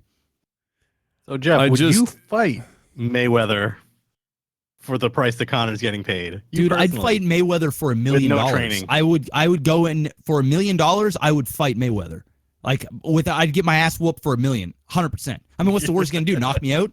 I mean, I'll take $1 million to go to sleep. Like what? Yeah, like there's not really, short of $5, really. Who's gonna pass up on like, what are you gonna do? Go in there and get fucking hit a couple times? People will be like, yo, Mayweather, can you knock me the fuck out, bro? Like, I won't sue you. Just punch me. It's not like Mayweather knocks people out anyway. He hasn't knocked anybody out since 1999. He's not a knockout artist. Yeah. He's got a strong defensive game. He'll hurt you. He'll wear you down. And I mean, okay, he knocked out Ortiz because he had his gloves down. He did a cheap shot, knocked him out, but that doesn't count. But he doesn't knock people out. I don't believe at all he's going to knock out McGregor. I think McGregor's going to get tired. He's not going to be able to keep up the pace, and then McGregor's just going to fall apart. And either it'll be a technical knockdown where he'll get tired and he'll fall. He'll take too much damage. And they'll call it off. But to get knocked out clean, the only knocking out clean is going to happen is if McGregor hits him square in the face with a left. Then yeah, I believe that Mayweather could go to sleep. I mean, Conor's like this type of thing. This is such a shit show. This whole thing is such a shit show. Like really, if you really think about it, this is an entire shit show. You've got from a fan standpoint, the purists on both sides, or the super fans on both sides, right? You've got one side that will perpetually say that boxing is the greatest fighting sport on the face of the planet, and that, their fighters are going to beat the shit out of UFC guys day in and day out, whatever. You go on the other side, the MMA guys, they're going to say, no, our guy's going to be able to beat your dude every day of the week, whatever. That only here's the 3 scenarios here. You've got an MMA guy going to one extreme where you're going to hands only pointed combat in a ring in boxing. You're taking somebody from multiple disciplines down to one discipline where they have to spread all of their skill over many disciplines down to fighting somebody that has only honed that one discipline for their entire career. The same goes in the reverse. You take somebody that has only honed one thing their entire lives, and you dump them into a ring where there are 4, sometimes even 5 different disciplines under somebody's belt. They're gonna fuck you up 8 ways to Sunday every single time. Both sides. But here's the ultimate thing that everybody always talks about. Here's the reality of it. You put both of them outside of points fighting, MMA is gonna fucking buckle your shit every single fucking time. Mayweather got in a street fight, he would get his shit kicked in so hard, he'd go back to 20 years old and re-experience the second half of his life again. Well, to everyday Joes, if it's a bar fight, I think Mayweather would be able to handle himself totally fine. But if you're going to fight a professional and MMA fighter, exactly. I mean, you're dead. You're literally dead. If this was in an octagon, Mayweather is a dead man. Like, he's literally a dead man. Since it's in a boxing ring, Conor's the dead man. There's just really no way he can win. Now, if Conor McGregor was fighting somebody, I was going to say like if he was fighting Pac-Man, but Pac-Man would actually knock out Conor McGregor cold. But if Conor was fighting somebody not at Mayweather's level, I truly believe that Conor McGregor couldn't beat anybody in the top 20. But even if he fought, say, the 20th ranked person, and it wasn't as good, obviously defensive, nobody's as good as Mayweather, then Conor stands a better chance because he has that fighter's punch, that fighter's chance to get off that one left hook. If you're going to fight somebody that is careless and likes to trade, I mean, all it takes is one punch for you to clip up. I mean, there's a lot of boxers and MMA fighters out there, especially MMA fighters that don't have the long reach. They have to get in there and take a hit so they can get a hit off or get 2 off, and they're not afraid to get punched. The problem is Mayweather doesn't get punched ever. Like, it's very rare. And when he gets punched, he's so cuddled up. And his shoulders is so well placed, and he's always moving and analyzing things that even when you hit him, you don't fully connect with him. You only graze him. You get part of him, and there's not enough torque in that punch to take the guy down. So even when Mayweather does get hit, it's not a full-blown punch. McGregor would stand a bigger chance against somebody else that's careless, but somebody like Mayweather, there's no way. I mean, that's why if it were to happen, it would be the biggest thing ever. Like, the whole world would fucking explode, dude. It'd be like Trump getting the presidency times 3. And I know that's like, well, it's crazy. It's crazy. I mean, boxing would get a massive hit if that happens. I mean, boxing always still makes unbelievable amounts of money, but boxing would take, if at least anything, a massive ego hit if their prize fighter gets taken out by some MMA guy. Because how long has this whole back and forth between the two the two businesses gone? Ever since MMA climbed up and kind of passed boxing in terms of active, I would say, viewership, really. It's at the very least popularity amongst the most people, consumers. It's just been this big dick measuring contest on both sides, and they do it with the fighters. They don't say, well, our program is just more fun to watch than yours. It's, at the end of the day, boxing is boxing's the sweet science. They lean on that, and it's true. Boxing can be very fun to watch, and it is what it is. But I mean, both of them can be entertaining. But I hate this dick measuring contest that's constantly going on between the two things. MMA has their own problems. Boxing has their own problems. Both have personalities that come up and carry their promotions for years at a time, and then those guys go away, and then they struggle to fucking keep up for a while, and then somebody else comes out of the woodwork and rinse and repeat. I don't see, regardless of who wins this fight, I don't see like a really super positive outcome, except for the bank accounts of both these gentlemen, because for both sides of the field, I mean, Las Vegas is going to do great. Showtime's going to do great. Course. UFC's going to do great. McGregor's, everybody. Yeah. Outside of the money, the fans want it, right? The fans want it. That's why it's happening. Yeah, but once it's done, right? Once this is done, And there will only be a rematch if McGregor wins. If Mayweather wins, there is no rematch. No, so It's over. So once it's done, I'm just thinking, what's the impact going to be like? What is that going to be? How long of that extended dick measuring contest are we going to get in communities? Online, radio, TV. Everybody's still going to be talking about that fight for like another 2 years after it happens, and it's going to haunt. I don't think it hurts it though. I don't think there's any bad that comes out of it. The last heist, though, for like at least for Mayweather, is going to be kind of like his last heist. This is definitely it. Yeah. He's going big, and then he's done. This is his like final score. I think McGregor might do something similar. Because the payout, they don't have to do anything. He can go build his own brand. He can go do his own thing without having to jeopardize his body anymore. Yeah, he said he said he wanted to fight in the UFC before the end of the year, so he'll probably fight on the last week of December and defend his belt. But Dana White's saying that he's hoping, like, he's got Conor's word and Dana did this for him. It's hard to believe that after I truly believe that Conor's a man of his word. I mean, he's always stepped up and done shit. So I think after he loses to Mayweather and he makes $100 million, he'll go and fight in the UFC. He'll defend his title or lose, one of the two. It doesn't matter. Likely he'll win. And then I think we'll never see him in the octagon again. I don't think there's any reason for him to put his body through that strain to do 3 months. He doesn't need to work that hard anymore. He's made $100 million. I mean, and if anything, even if he goes 8 rounds with Mayweather, the best defensive boxer to do it, or he even gets off a good shot, maybe he knocks Mayweather down or hurts him at any point in the fight. I truly believe that you'll see Conor McGregor literally fight one more time in the UFC and then move on into boxing. He'll fight Pac-Man and he'll make another $50 million. It won't be as much, but he'll make another 50, and then he'll ride off to the sunset. I don't see any reason for him to fight for $5 million, $10 million at the UFC than one boxing fight that is 5 to 10 years of getting paid in the UFC. So, and if he wins, I don't think we'll ever see Conor McGregor back in the UFC ever. Like, at that point, it's a no-brainer.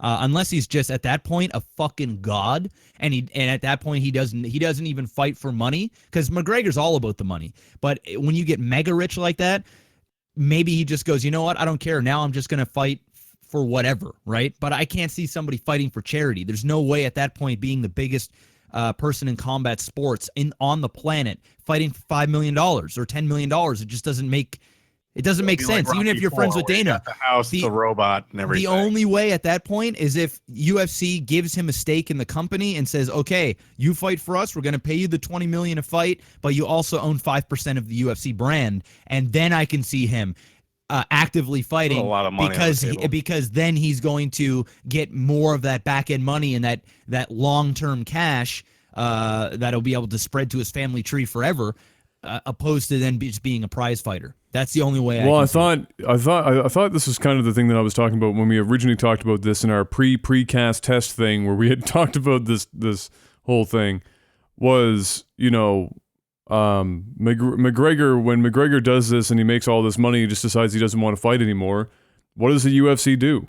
The UFC was bought for all that money, and they're still putting up these clown fiesta fights, trying to make their money back, to the point where pretty much almost every division has this fucked up belt tier that they've got going on, and you've got people that honest to God deserve to fight for the belt, and it's not happening because they have to make their money back. And now you've got your cash cow, Conor McGregor, going and just pulling down 10 times the amount of money that he is going to make in the next 5 years at your venue, and then probably piece the fuck out unless you give up a big ass piece of the pie. And then you're starting from square one all over again, because then you're trying to make, you got to make up the money that you're giving McGregor just to have a shot at him making a percentage of that money back. Like, what in the fuck is UFC just like go into obscurity until somebody else comes up? They created a superstar, and the superstar got too big for them. He got so big, and he's so good at networking, and he's such a character that he's impossible to dislike really. I mean, even people that think he's cocky and arrogant, they have to respect him because he talks so much shit and goes in and backs it up over and over again. He shows up. He doesn't miss weight. He knocks people the fuck cold. He talks shit and he backs it. So I mean, it's hard to hate on the guy. And he got so big that and there's a reason why the UFC sold for over $4 billion, and it's because of Conor McGregor. Obviously, Ronda Rousey played a part, Silva played a part, Chuck Liddell, all those people, but it didn't really become a big GSP. It didn't really become a big thing until Conor McGregor came and just started bringing in those huge pay-per-view numbers and all the merchandise and Conor McGregor's following is bigger than the entire UFC. Like, just Conor McGregor, the brand, gets more YouTube views than all of the UFC, has more Twitter followers than all of the UFC, a lot of the roster combined. Conor McGregor is the face of the UFC. So really, Dana White had no choice but to allow him to do this, because the last thing you want to do is have Conor McGregor go rogue and say, all right, well, fuck you, I'm just going to go do this myself, or I'm going to finish out my contract and move to Bellator and make them the biggest thing. Dana White just kind of had the pressure on him, and he had to bow down to it and make it seem like he's doing Conor a favor because Conor's done him so much favors. But the reality is, Conor had the squeeze on him, and he had no choice. I mean, he can twist his words all he wants. He has no say in this. He does have a say in this, but at the end of the day, Conor's going to do whatever the fuck Conor wants to do. And I'm curious to see what's going to happen. It's pretty surreal. It's going to be amazing to see them stand off in front of each other. It's going to be one hell of a spectacle, and I guarantee that the majority of the planet is going to be watching that fight. It's going to be amazing, guys. As much of a circus it's just going to be an amazing thing to watch. It's going to be incredible. So the question I guess still remains, like what I'm most curious about is what's next for the UFC. I mean, for the fighters, it's probably the best possible thing that McGregor fucks off, because he's messing with the belts in a few divisions right now. So it's for the structure of the divisions in the UFC, him being gone is probably better, but for the company and money making, I don't know. Yeah, well, obviously, I don't think it's good either way. I think for the fighters, it's bad because when they fight McGregor, it's red panty night. They all get paid. Well, they make a bunch of money, yeah. Not only that, but the fact that Conor McGregor's made so much money and he's negotiated so much, every single fighter has now had pay increases because they're all kind of opening up their eyes. He's also shown the fighters that, hey, if you market yourself outside of the UFC and you create a fan base, then obviously that holds value. It's no different than like being a streamer or an entertainer. Sponsors are going to pay for that ad, that place. No, I understand that. I understand where you're coming from, but here's the thing that you probably don't know is it's not just Conor McGregor. I mean, these belt issues are happening in almost every single division, literally. No, they are because of the Fiesta fights. They're because they're making money fights, right? And they're not not doing the traditional structure, because when they got bought out, they need to make money, fights that are going to sell. And the main reason why they did that is because guys like John Jones, they've been unreliable and out of there. Ronda Rousey's got fucking destroyed twice now. God knows if she's coming back. Brock Lesnar is on roids and is banned for a while. GSP retired and now he's coming back, but now he needs to wait till October. So all of their big superstars are gone, and that's why they're creating these super fights, is because there's not that many stars within that division, and the stars that are left, the people that they're fighting, the up-and-comers, although there are some really talented guys, technically. I mean, you look at Demetrius, Mighty Mouse. You look at him, who is the best pound-for-pound fighter in the world and who's defended his title 10 times now, and is incredible. He's not a draw. He doesn't bring in pay-per-view numbers. He's not marketable. All these other things. So the fact that they've got these talented guys, the problem is they don't sell pay-per-views, and that's why they had to do these kind of things where one star from one weight class goes up or goes down to fight the other star in the other weight class, and try and market this whole 2-belt thing or 3-belt thing or whatever. Just Conor McGregor kind of made it the popular thing to do because he's Conor Conor McGregor.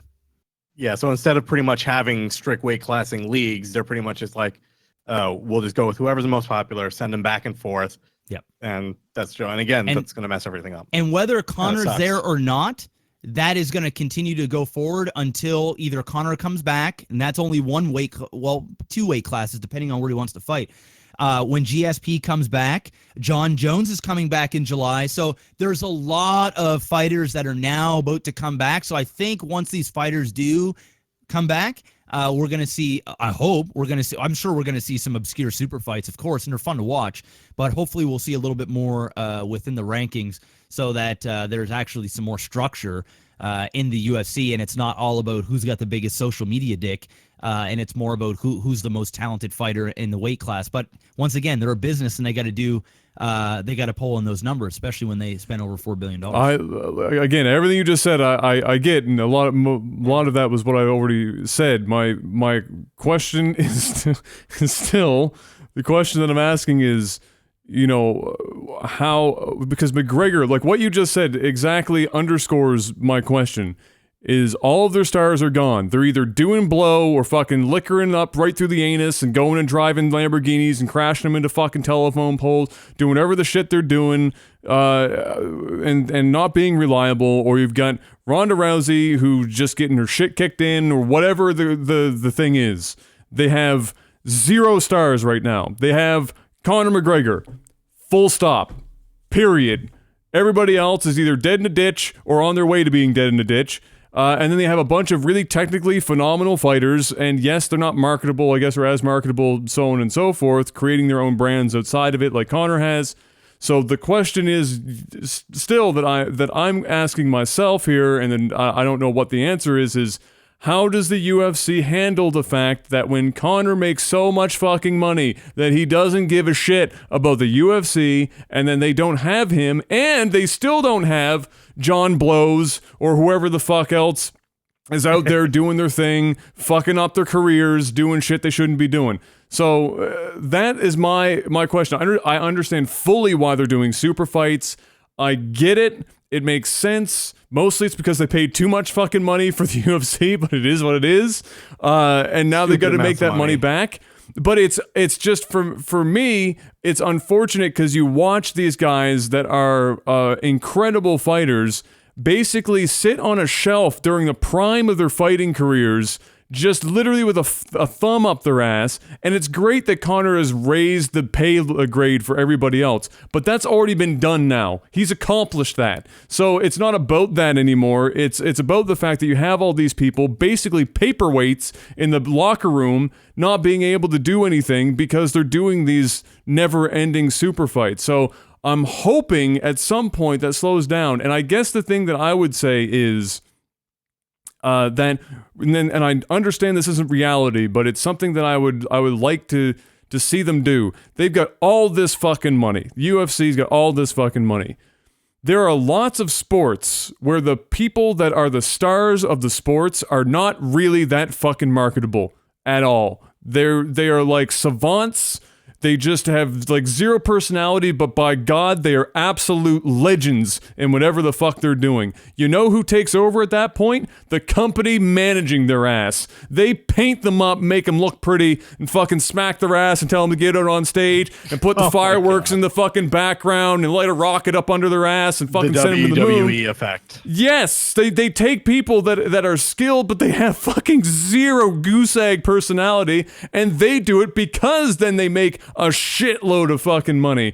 So my question would be, why would the UFC not try and take that approach and just do that so that they're not leaning on, oh God, we have to hope to high hell that somebody with a lot of skill who is also social media Jesus comes out through the fucking ranks and carries our ass to our $4 billion buyout that we just suffered. That's what I'm questioning. I understand why the super fights shit happening. Well, I can answer all of it. I can answer all of it for you if you want. Hit me up, Popeye. What is it? Right. What are the answers that I seek?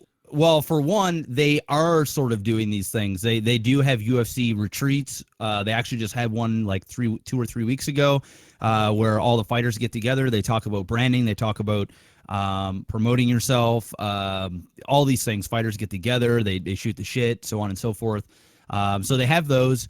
On top of that, they do quite a bit. And you're right. I'm not disagreeing with what you're saying. You're not very informed, but you're on the right track. There are stars in the UFC, and there are big fights that are happening even legitimately within the rankings that are exciting for purists like me.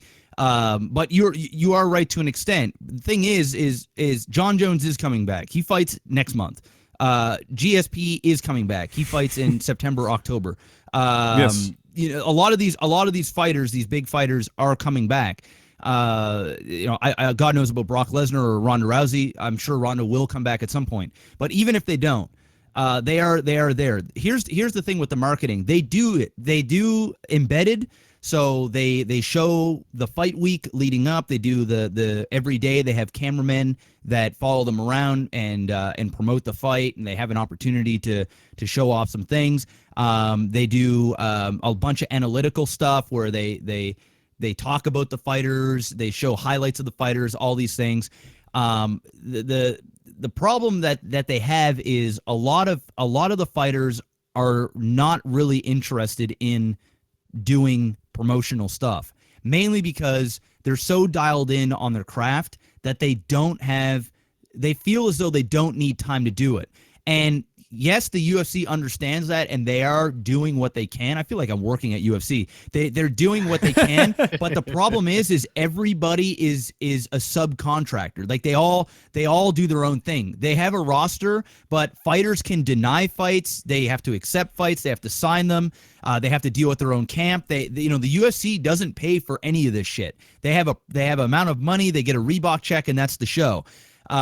Sure, they get a contract for the UFC and they have to do so many fights, but the UFC only has so much say on what a fighter does outside of the octagon. So it's really up to the fighter to go above and beyond. The UFC will do their part, but the reality is, Adam, a lot of these fighters are it's kind of like gamers, right? You see streamers, right? Where, I get a sponsorship from Sennheiser.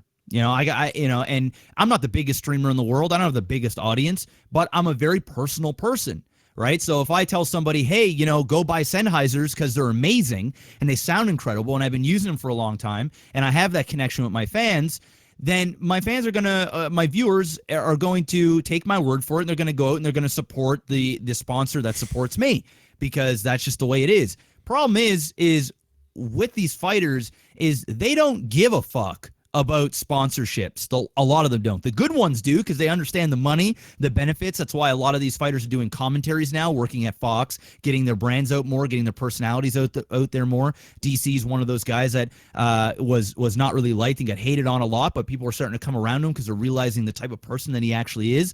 So they're doing that, but a lot of them are just not savvy. It's like the video gamers on here that all they want to do is turn on the stream or make a YouTube video and do what works. They don't want to upset their viewership by seeming to be a sellout. They may not be comfortable with promoting. They may not know how to promote or speak in that type of language or appropriately or anything like that, because they're only focused on their craft. It's like a StarCraft player. They're only focused. A Korean player is only focused on his game. That's it. He doesn't have time to stream and talk to chat and give thumbs up and plug Sennheiser. He wakes up, he watches replays, he plays the game for 10 hours, he goes over the replays, he eats some rice, he goes to the gym, he goes to bed, rinse and repeat. It's like that for most fighters. That's all they know. A lot of fighters come from very broken places, rough bring-ups, and all these other things, and all they know is how to fight. And that's all they want to do is fight. They don't give a fuck about any other stuff. And that worked before, in the days of the Chuck Liddells, the days of the Matt Hughes, who was in a terrible accident today, by the way.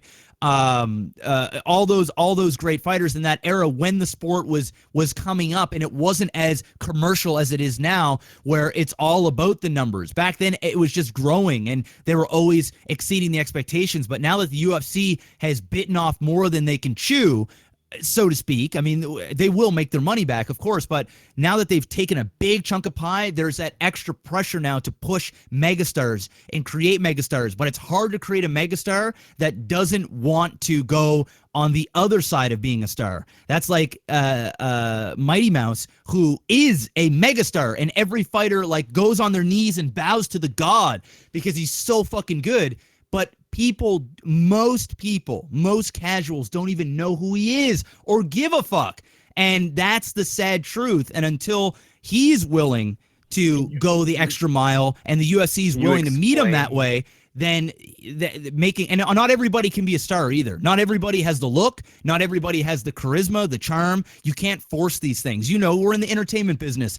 It's like you, Adam, when you're saying, well, you know, I can't be the guy that puts on a chainmail and sings and does crazy shit. That's just not who I am. I mean, I can't fake it. That's just my personality. That's just how I am. And for me, I'm always animated. I'm always the loud guy. I'm always the dude that's, you know, gonna make the Reddit posts, good or bad.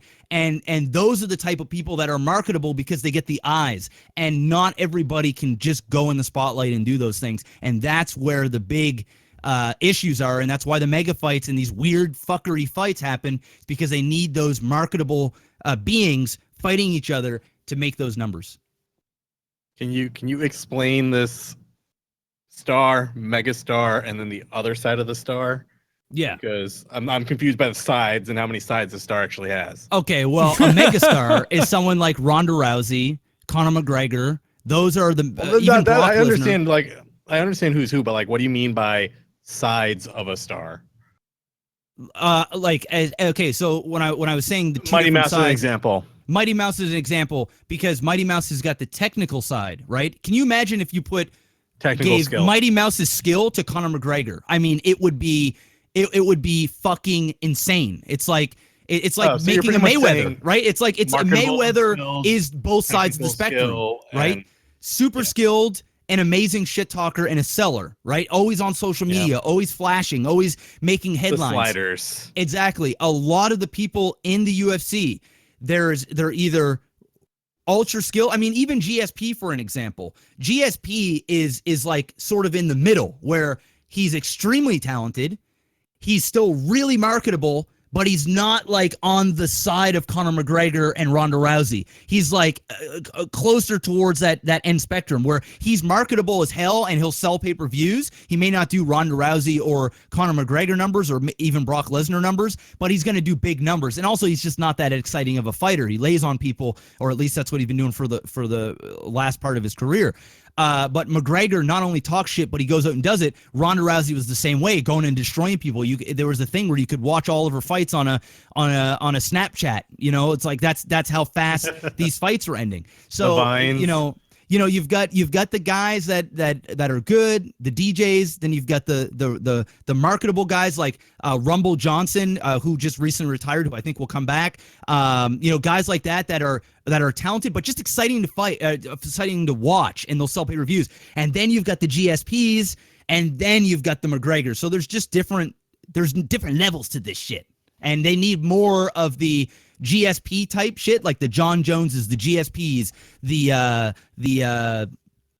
I don't know. I'm blanking out on names, but there's probably about 5 fighters. You know, even Anderson Silva, who's a bum, by the way, now, but he's Anderson Silva. He's like the GSP, right? He's a name. He's marketable. He has a long career. He isn't totally like, he isn't totally.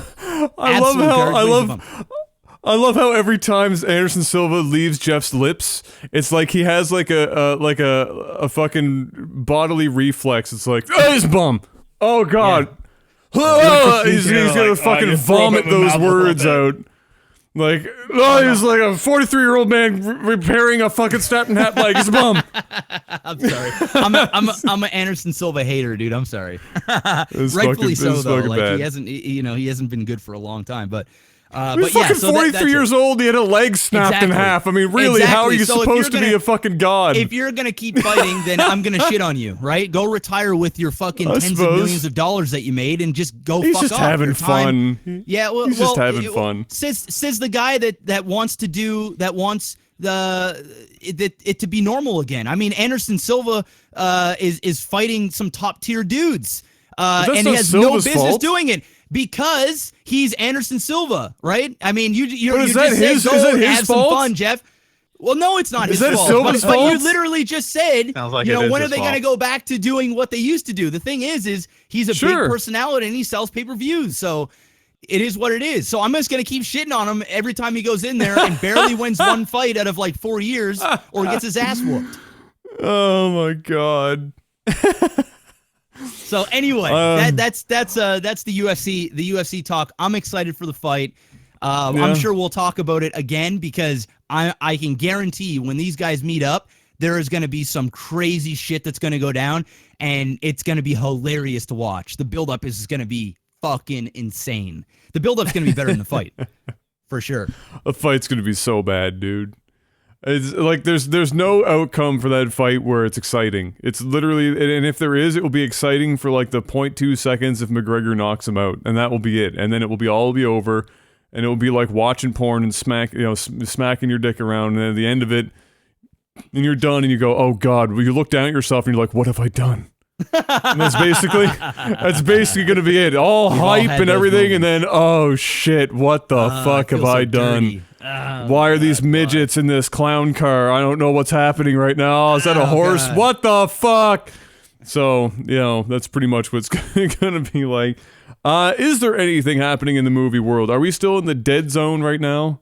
Well, no, there's movies that are out, but I haven't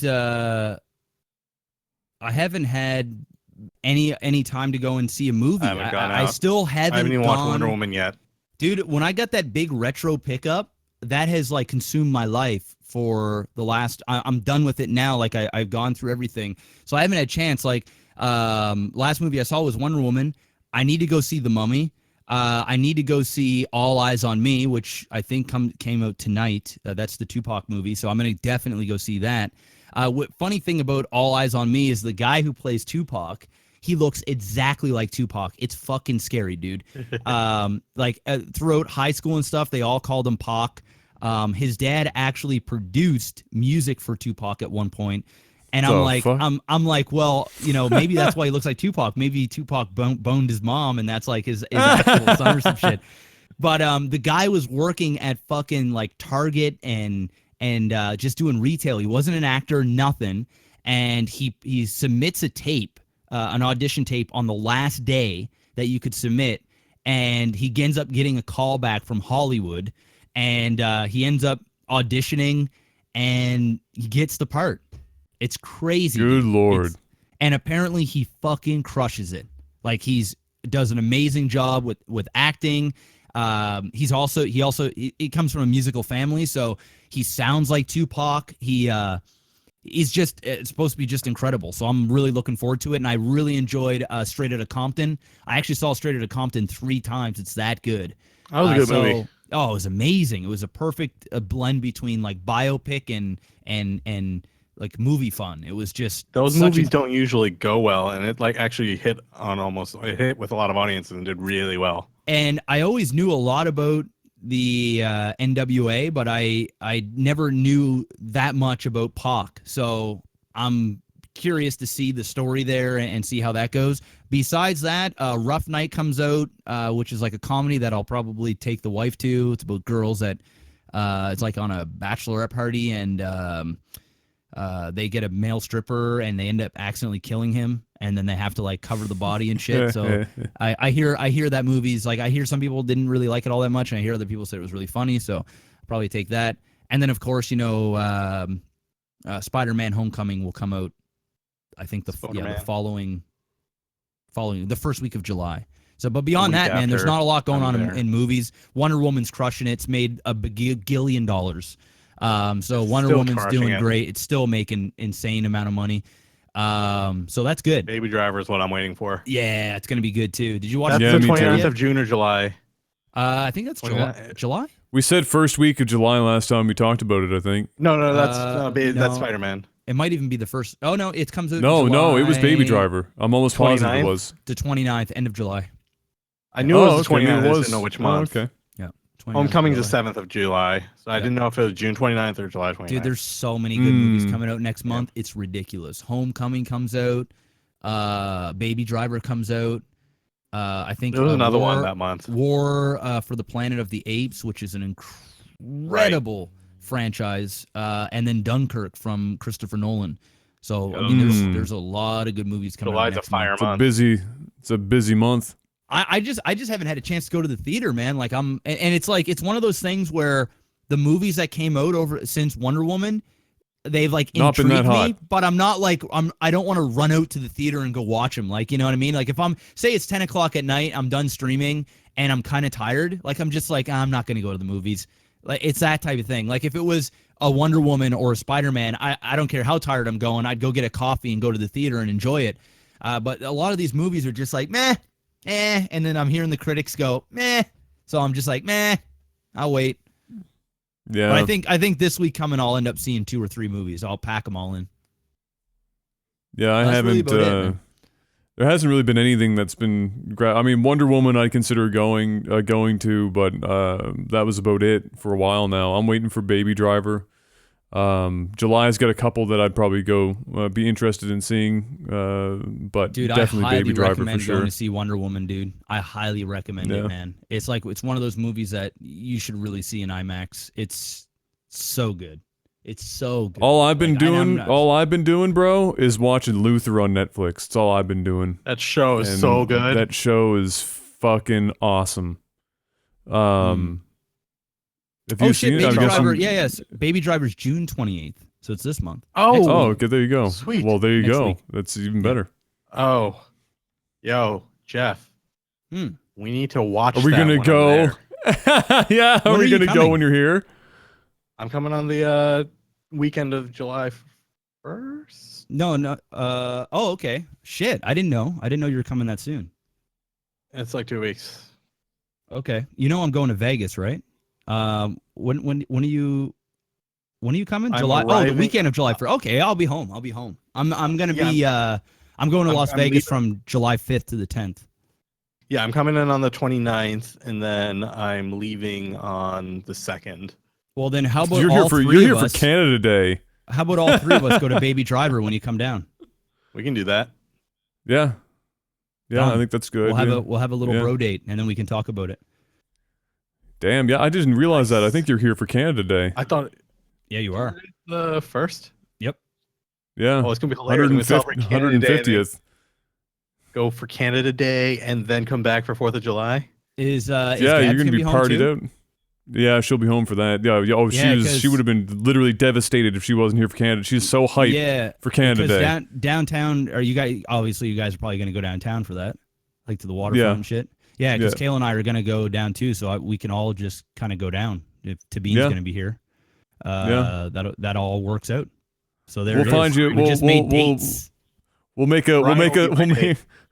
Yeah, I was gonna say we'll make a stop on Gottingen and pick you up a hot date, and we'll go on a 3-way date. with that new hairdo you're rocking, bro. That's Dude, I have no easy. control over this. I'm Oh like my trying to God. figure out how to Easy. keep it like this. they're I gonna did smell nothing that today. brown money right off you, bro. They're gonna look at you and go, "Oh yes, I'm getting that dick tonight." Unbelievable.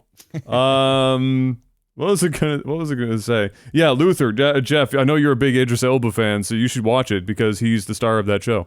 Yep, I watched. Kayla and I watched the first 3 episodes. It's one of those things where it's like we were watching it in It's a bed very one long night. burn.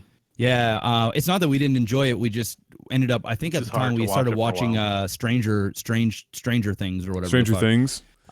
So yeah, we started doing, and yes, we are going to be doing the podcast together when he's here. We'll not figure out the taking a day logistics of off. that somehow. Yeah. We're gonna do it in my room. I have another computer in there, and we got the theater chairs, so we'll. We're gonna get we'll set mic it up in there. stands. Yeah, that's fine. I have lapel. Try and make it work. I have a lapel mic, and then you have 2 of the wireless mics, so we could use pretty much all 3 of those we want. Oh, to. that'll We'll figure it sound out. like complete Yeah, ass. we'll figure it out. We'll figure Yeah, something we'll out. Yeah. But we'll do one live. We'll do one live. So yeah, lots of stuff. And then Panic's also going to bring down all the posters, or not posters. Some of them. No, he's not merch, some bringing. of the He's merch going and to bring stuff. some of the merch, and then Yeah. I'm gonna have. You're going to order the posters so we can sign. Yeah, this coming week, I'm gonna go take that stuff in and have the process start on the posters, so that by the time Panic's here, they should be done, and then we'll be able to sign off on all those bad boys. Speaking of done, before we move on to tech support, we are $33 away. Oh 5K shit! hype.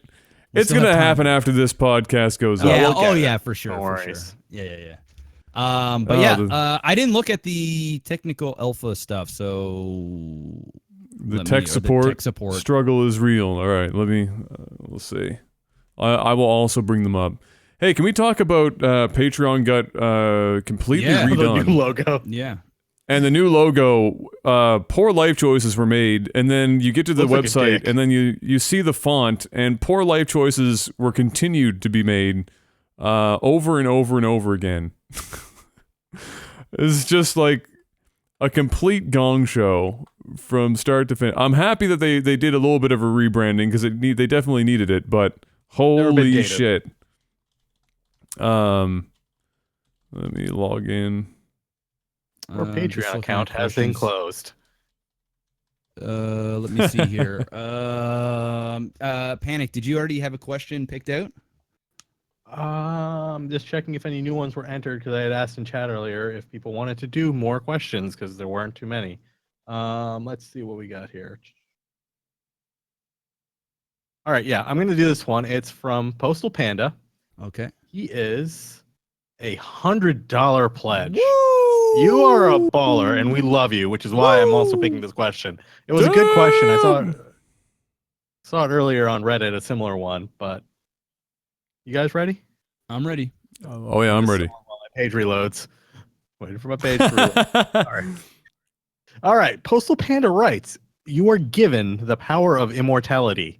You stay in the physical and mental state you are, but you travel back in time a minimum of 500 years. When and where do you go? Bonus, after 100 years, you are allowed to travel back to the present day. Does this change your answer? Okay, hold Okay, up. that I need you to repeat the was first crazy. part of that. All right, repeat that question again, because there were some complicated things going on in there. So say that question one more time. You are given the power of immortality, step 1. Okay, that's important. Step 2, you stay in the same physical and mental state that you are in now. Okay. You are then forced to travel back a minimum of 500 years Okay. into the past. When and where do you go?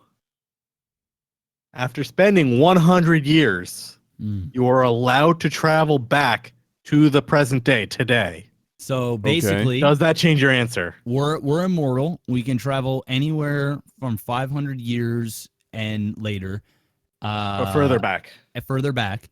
And after 100 years, we're allowed to travel back to present day. So we could stay there for 100 years, live for 100 years in that time, and then come back if we chose to do so. I think that's it. Yeah. Oh man, 500. Well, I mean, I don't even know what was going on like 500 years ago. Like, I'm not really adverse in history like that. I don't know where we were in terms of civilization and what it was like back then. I would honestly, I Stay in would school, You don't probably have to say a date. You don't have to say a date. You could just like throw out Like, you can something say that an you era. maybe. Yeah. I would probably go back to I was gonna say go back to where the dinosaurs were, but I'd have to stay there for 100 years, man. I'm probably get eaten by then. Oh no, I'm immortal. So I You're can't immortal, die. dude. You don't have to worry about shit. Dude, I'm going back to the dino age, man. I'm going to the dinosaurs, and I'm fucking Okay. riding a fucking pterodactyl. I'm fighting a T-Rex. I'm banging like fucking. I don't know what kind of beings are back gonna be. I don't know if there's any form of human at all. You're gonna see you want to see the asteroid hit and the yeah, meteor hit. Pretty much. I want to. Ooh, that'd be cool. Yeah. That was going to be my see how they answer. got That my wiped. answer was going to be survive the meteor strike and see how everything went. Yeah, that was going to be my answer. But I'll change my answer for that. Continue, Jeff. You're immortal, not invincible. Okay, well, I mean, isn't that almost? Oh, well, the same then that thing? sucks. There's different levels. There's different levels of immortality. Who did Postal Panda correct it? Because if not, I'm not going to believe what he says. I have no Different idea. levels of immortality. Like there's the Highlander immortals, which you can only be killed if you get beheaded a certain way. Yeah. And there's actual immortality where you can't die. And there's immortality where you just live forever. There's variations. I'm going with the whole you're invincible and you just stay forever. Okay, that's what I was thinking too. Like, I mean, obviously, if a T-Rex is gonna bite my head off, like, it doesn't matter how awesome that I can't die. I'm just a head, so that kind of sucks. But if I can't get ripped up to pieces and things like that, and I'm just kind of a god, so to speak, then fuck yeah, I'd love to go back to the dinosaurs and there long enough to see the Big Bang, to see when that asteroid hit the Earth and everything got wiped out. And I'm sure there was a slow burn. Like, I'm sure things got fucked, but then everything just started falling apart. Like the whole ecosystem just started dying. Because I doubt one hit would just rule it all. It was a gradual thing. Probably the entire food chain got fucked. So yeah, that's where I'd go. What about you? I think there are a few places on the planet that, depending on what time you go back to, they were still pretty much separate from other people, like cultures. Like, there are few places that were untouched for a really long period of time. Like Japan would be one of those places because it's an island surrounded by some of the most fucked up water on the planet. So it took people a really long time to get to Japan to have any kind of influence on that culture, where in other places of the world, people were like fucking running into each other all over the place, and you know, cultures and stuff kind of collided, and lots of interesting things happened there. Different. But I think it would be, yeah, exactly. But I think it would be kind of neat to see Japan before people knew there was anybody on Japan. You know, that would be weeb. Yes, ultimate weeb move, ultimate anime. But I think it would be kind of crazy. Like, what would that be like? Because so many other places in the world, you know, people were still running into other people in some way, shape, or form. Whereas in Japan, however, I don't know the history of, you know, geographically, how, if Japan broke off or water levels just rose to a certain degree, if it was like what it was that separated Japan from the mainland, and if people were already there before that happened and they just stayed there, or if they somehow fucking got there miraculously. I have no idea what that is. I'm not going to pretend like I do, but it would be kind of cool to see Japan before influence, because we all know Japan is crazy as it is right now. Like, the joke is 80% of the world's weird shit comes from Japan. And I'm convinced a lot of that is because it is one of the few places on Earth where they were by themselves, untouched, for a really long time. And so they're hardcore rooted into some crazy-ass tradition stuff, and it's kind of molded where they are now. So I think it'd be kind of neat to see what that was like before anybody, you know, the white man. Before the white man came! Before your ass came, but you'd be there, too. So, I'd be there. I'd have to like hide in a tree somewhere. And you know what else I thought? Like this, yeah, Adam's over there trying to be like the fucking last samurai and fucking all the shit. The Mummy. Tom Cruise. The other thing that I thought about with my pick that I didn't really take into consideration, but I'm not going to change it, is how isolated I'd be. Like, there'd be nobody for me that we know of. There'd be like nobody to talk to, nobody to like. You'd have 100 years, a long time. But I guess also, if you have immortality, 100 years is a very small slither of your immortality. Yeah. So based on what we talked about on your stream yesterday, that whole timeline thing. Yeah. So I mean, it is what it is. But I'm not going to change mine. What about you, Panic? Where are you going? Well, first, if given the choice of taking immortality or not, I would absolutely not take it. Like, no, neither would I. Be like the ultimate nightmare scenario. But like, having to live forever would be the worst thing ever. It just seems tiring too. Like, just like everything would just get you run out and you Lost lose the wonder Odyssey. Of everything. a really good game that goes in depth about the exact thing about immortality. Yeah. You guys go play it. I'll probably go to Egypt. Ooh, that's a good one. I thought about that. You would help build the pyramids. No, I want to know how how the they're hell they built. were thinking. I want to know what the hell they were thinking like that. Either Egypt or the Mayans be like, yo, what happened to you guys? Like, Yeah. cool. And it's White crazy, people like, happen to the Mayans.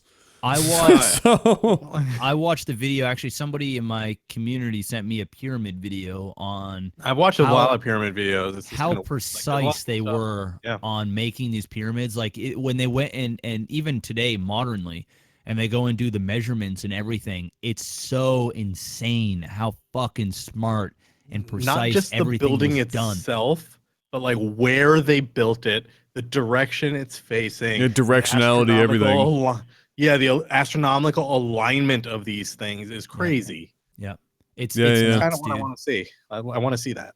It's nuts. It's crazy. It's Kind of like actually the birth mind-boggling. of human ingenuity is what I want to see. It's like Or if it was with all the technology we have today, sure we can mimic that, but aliens. you know, but to think that somebody did that, like people built that sort of thing back then, it just goes to show like how advanced even humans were back then intellectually.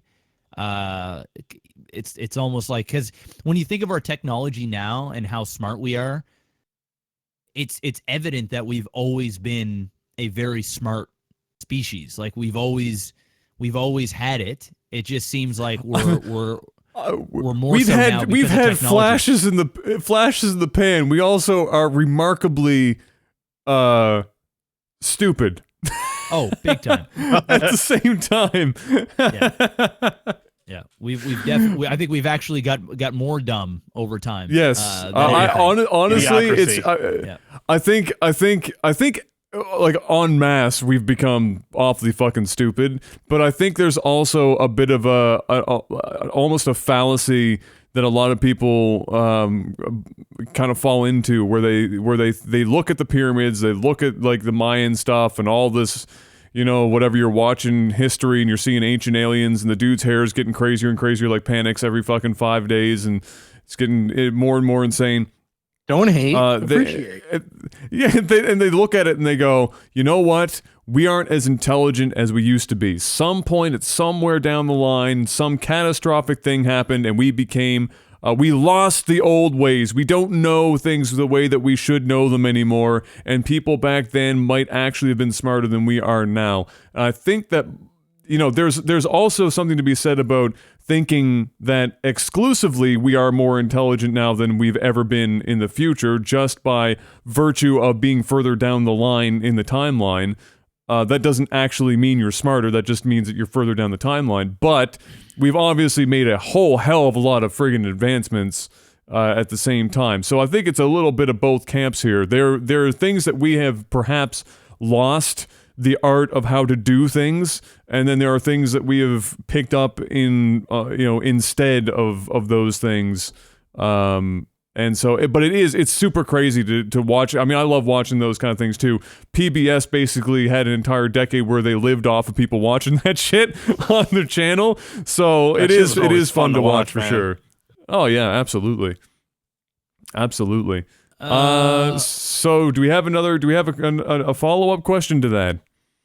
I got two. Let me see here. Man, the favicon for this new Patreon thing looks just like a dinner plate and a fork. Looks like a dick. All right, I'll go with Neil Pring, because I was actually gonna do this guy's question last week and he asked the same one. Oh boy. What main qualities do you consider the most important for success? And if different, what do you think has been your most important qualities for your own personal success? Oh boy. Are we going to regurgitate audiobooks, or do we actually have our own thoughts on this? I mean, I have my own thoughts on it. I have my own thoughts. I mean, Okay, all right. Well, go ahead, gentlemen. I'll let you guys start. Go ahead. You want to go first, Jeff, or me? No, go ahead. Go All ahead. right, I'm just gonna say it's all about, like, it doesn't matter necessarily how smart you are or necessarily how talented you are. That helps. It's all about having that motivation to get up off your ass and just go do something. Get started. Take the first step, and then figure out how to keep iterating on it. You're gonna fuck up. You're gonna mess up. Just figure out how to keep improving every step of the way, and that you'll eventually find out the way to be successful that way. Mhm. Like, a lot of people will just, like, they'll try and they'll give up. It's all about persistence. Like, it sounds lame, it sounds very audiobooky, but a lot of people don't follow it, and they get, they get tired, or they don't, like, want to push forward, so they just stop. Yeah, I mean, If there's a you keep reason why you pushing, hear yeah. it in motivational speeches or audiobooks is because it's the truth. It's literally the truth. keep I mean, going. you ask anybody that's ever been successful, and success is obviously an individual thing, right? Obviously, success to me would be, a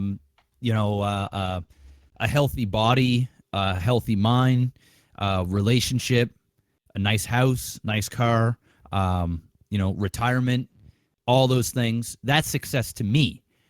Success to another person might just be, a relationship. Might just be making enough to get by and enjoying nature or whatever it is that individual enjoys. Everybody's different. I think I know the when people think success, they just think, oh, you have a lot of money, so you're successful. That could be, you might be successful in business or you might be successful financially, but most people, the success to most that are successful in their own minds is kind of the total package. I mean, there's been times where, I've been financially successful, but yet have felt inadequate in terms of my body, feeling out of shape, feeling burnt out, feeling whatever, or in a relationship, maybe with a family member or, whatever, even my wife, whatever the case may be. There are things to improve on at all times, and it's like what you said. It's persistence, and it's working at it. Nothing great happens overnight; just doesn't.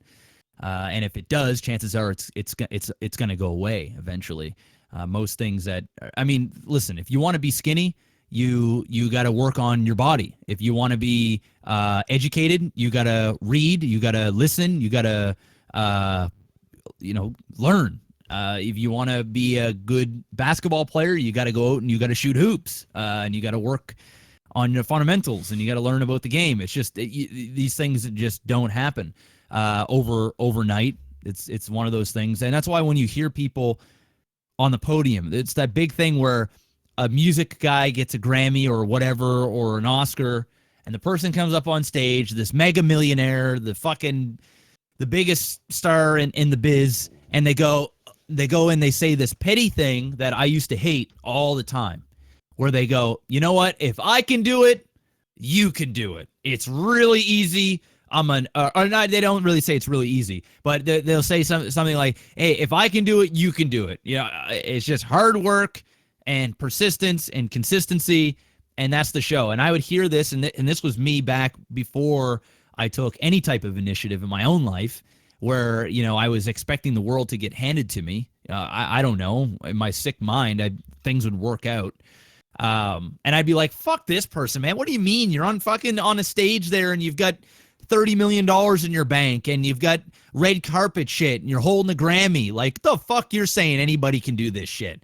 And but when you actually put in the work, and now that I have, in my eyes, I have become successful in my light of what success is, I can honestly say that, where I can tell anybody in chat or listening on the podcast that you can do whatever you put your mind to. You just got to work at it, and consistently, and obviously within moderation. I mean, there is certain things where today, if I go, you know what, I want to go and be a dentist tomorrow, or I want to work on becoming a dentist.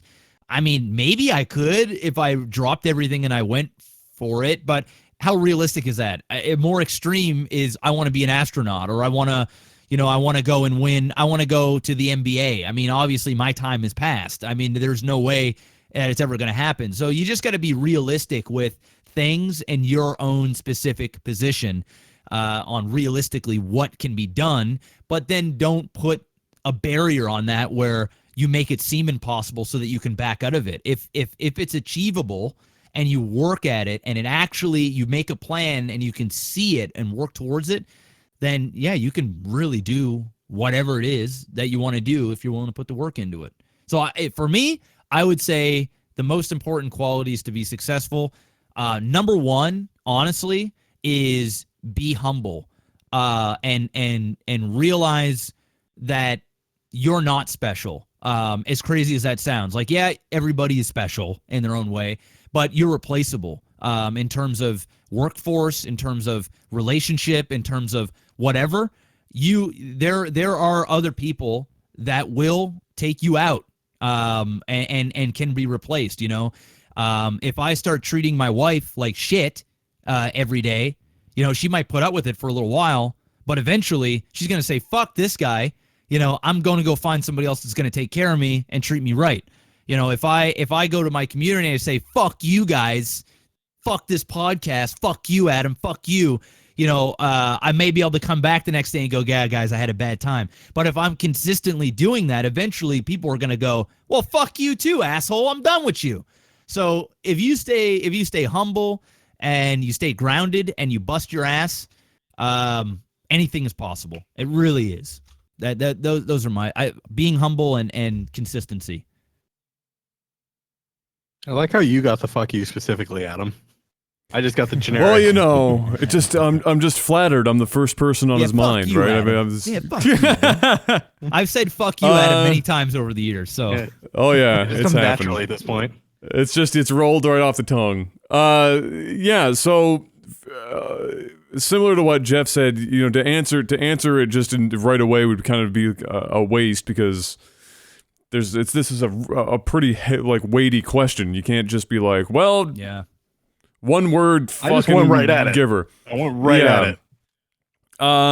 So it does depend on what I guess the step one as an individual, like Jeff was saying, you have to evaluate what you consider to be successful. You have to come to a point in your life, but the added thing here is that different points in your life are going to result usually in different things that you want. Yep. That's going to change as life goes on, which is why it's important to recognize the value of short-term, medium, and long-term goals and being able to roll with the punches that life throws at you and make those course corrections. Because you're not always going to want the same things. You're going to want different things. Life is not going to allow you to have certain things, and so you have to kind of, pick and choose. Once you've gotten to that point, though, and you've decided the general idea of what you consider to be successful, the long short of it is, and again, that's why I made the audiobook joke, is because everybody asks a question, but I think everybody already knows the answer to this question. In all honesty, it's I think the thing that they might not know is how to personally actually turn what they know into an actionable thing. They don't know how to turn that into a productive method of attaining what they consider to be success.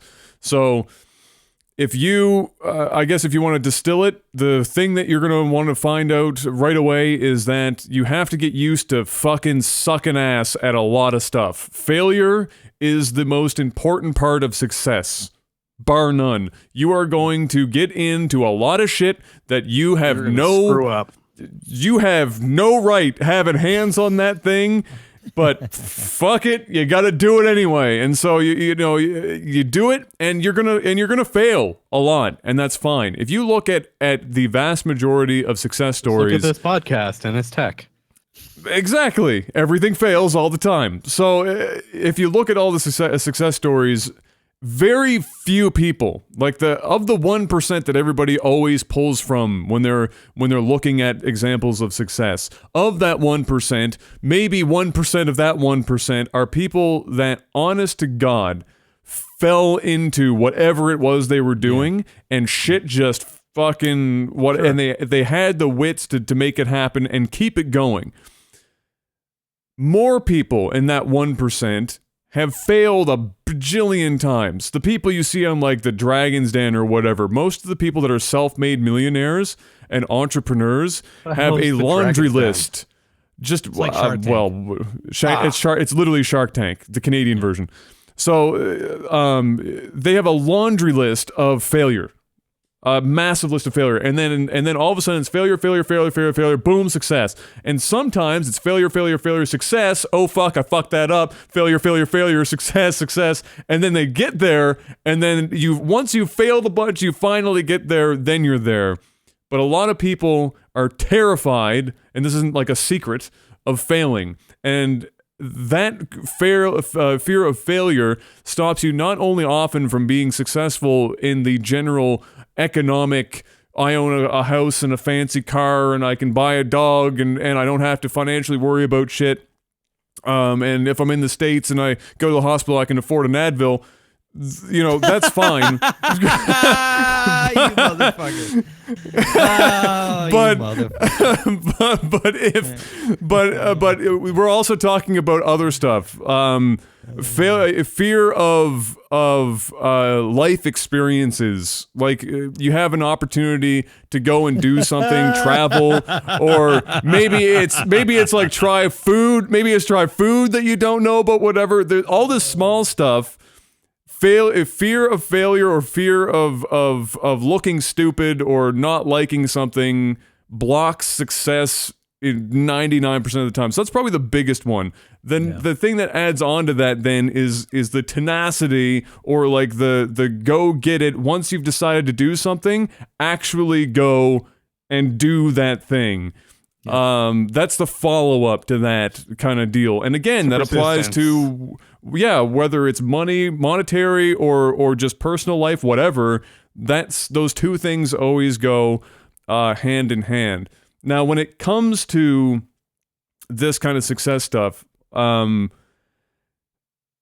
to be that guy, but there is, and it's not to a small degree, life is unfair as fuck to the vast majority of people on this planet, okay? Period. There are circumstances in that people have that sometimes are almost, if not insurmountable, to achieve things that other people in other circumstances can totally achieve, whether they work harder than that person or not. That's life, and it fucking blows ass. But it's also one of the most annoying things to hear from people. It's almost like survivor syndrome to a degree, and there's probably also a term for it.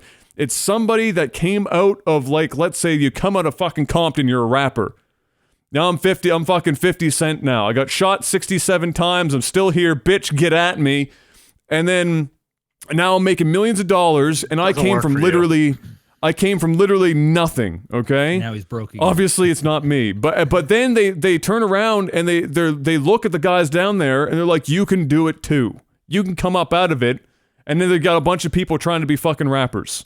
Literally, it's like a pandemic in that whole societal, box is how to get out of the hood, and everybody goes, well, I'm going to be a rapper. It's like, literally, that's a crazy fucking thing, but it happens. Well, that's where we go back to the point that I was making, where you have to be realistic make your own about what you can achieve. If you have no musical talent or whatever, or you haven't been shot 9 times and you're not marketing that to the public, then some people could argue that there are a lot of people that are shit rappers that are still making buttloads of money. They have zero talent, and it's happening anyway. There are serendipitous things that happen to people that get them out of situations that other people will never be able to come up out of. Yep. Lightning in a bottle type thing. The thing that kills me about this conversation when it happens, when you start talking to people about success and you get the motivational speakers and stuff, you'll get these people, and they tend to be on the older side, that do the whole bootstraps thing, the whole pick yourself up by the bootstraps, go and do it. Oh, poor baby you have to work 3 jobs to fucking, make a livable wage. Suck it up. I lived through a couple of fucking, wars and whatever shit, whatever you got, and I just had to pick myself up by the bootstraps. Like, okay, some people don't even have godforsaken bootstraps to pick themselves up by. So there is a limit to which you can apply that kind of thinking. And it is important for some people, like you said, to keep it realistic, dialed in a little bit. It's okay. It's okay to dream, because sometimes you'll be chasing a dream that might be impossible to catch, but in the midst of getting there, you hit you divert from that, and you find something else, and you become successful there. It's just kind of the way life goes. But the most important things always boil back down to: don't be afraid of failure, and be tenacious and work hard. The last thing I will say about this is that there is an X factor here that works for a lot of people, and that is fake it until you make it, baby. Fake that shit until you make it, which applies everywhere. There are so many success stories where people have just been tossed under a bus, and you just go, fuck it, I'm going to pretend I know what I'm doing, and you do it. And you do it until you actually know what you're doing. And if you can successfully fool everyone around you that you know what you're doing even when you don't. Why that works so well is because most other people aren't even trying. So if you even put in that effort of showing up and bullshitting, that is more than what most people are doing. Most people aren't even showing up. So if you go there and you bullshit, and you're a good bullshitter or even a bad bullshitter, you just keep, it's like going downtown, right? And you're trying to pick up a chick. And you go there and you go up to a girl and you're like, hey, can I buy you a drink? Or you go up behind her and start, grinding on her or whatever. If a girl she might smack you, her friend might come and cock block you, she may push you away, she may tell you go fuck yourself, she may say you got a boyfriend, all that fun stuff. But if you keep on going, now I'm not saying you should go and do this, but I'm just saying it's fake it until you make it, or the persistence of it and just showing up and doing it. You're never going to achieve, you're never going to get that girl in that type of manner if you don't keep trying, right? So that was like, when I was 19 years old in downtown and I tried to pick up a girl, I can't tell you how many times. I can't even count in the run of a night how many times I've been shut down. Like, get the fuck away from me, dude, whatever, like, whatever, over and over and over again. But eventually I hit one or I hit two that are like, yeah, I'll fucking grind with this dude for a minute. Yeah, here, I'll have a drink with you. And then it's my time to wow them and to sell myself to seal the deal. You know what I'm saying? well, it's the truth. And it's like that. It's like that in business. We don't know about, Jeff. I mean, how many times, I mean, even in terms of the business that I'm in, how many times have I talked to a big company, and a company that's worth tens of millions of dollars, maybe hundreds of millions of dollars, and I go in there and I'm not bullshitting, but I am fucking talking out my ass. Really, I'm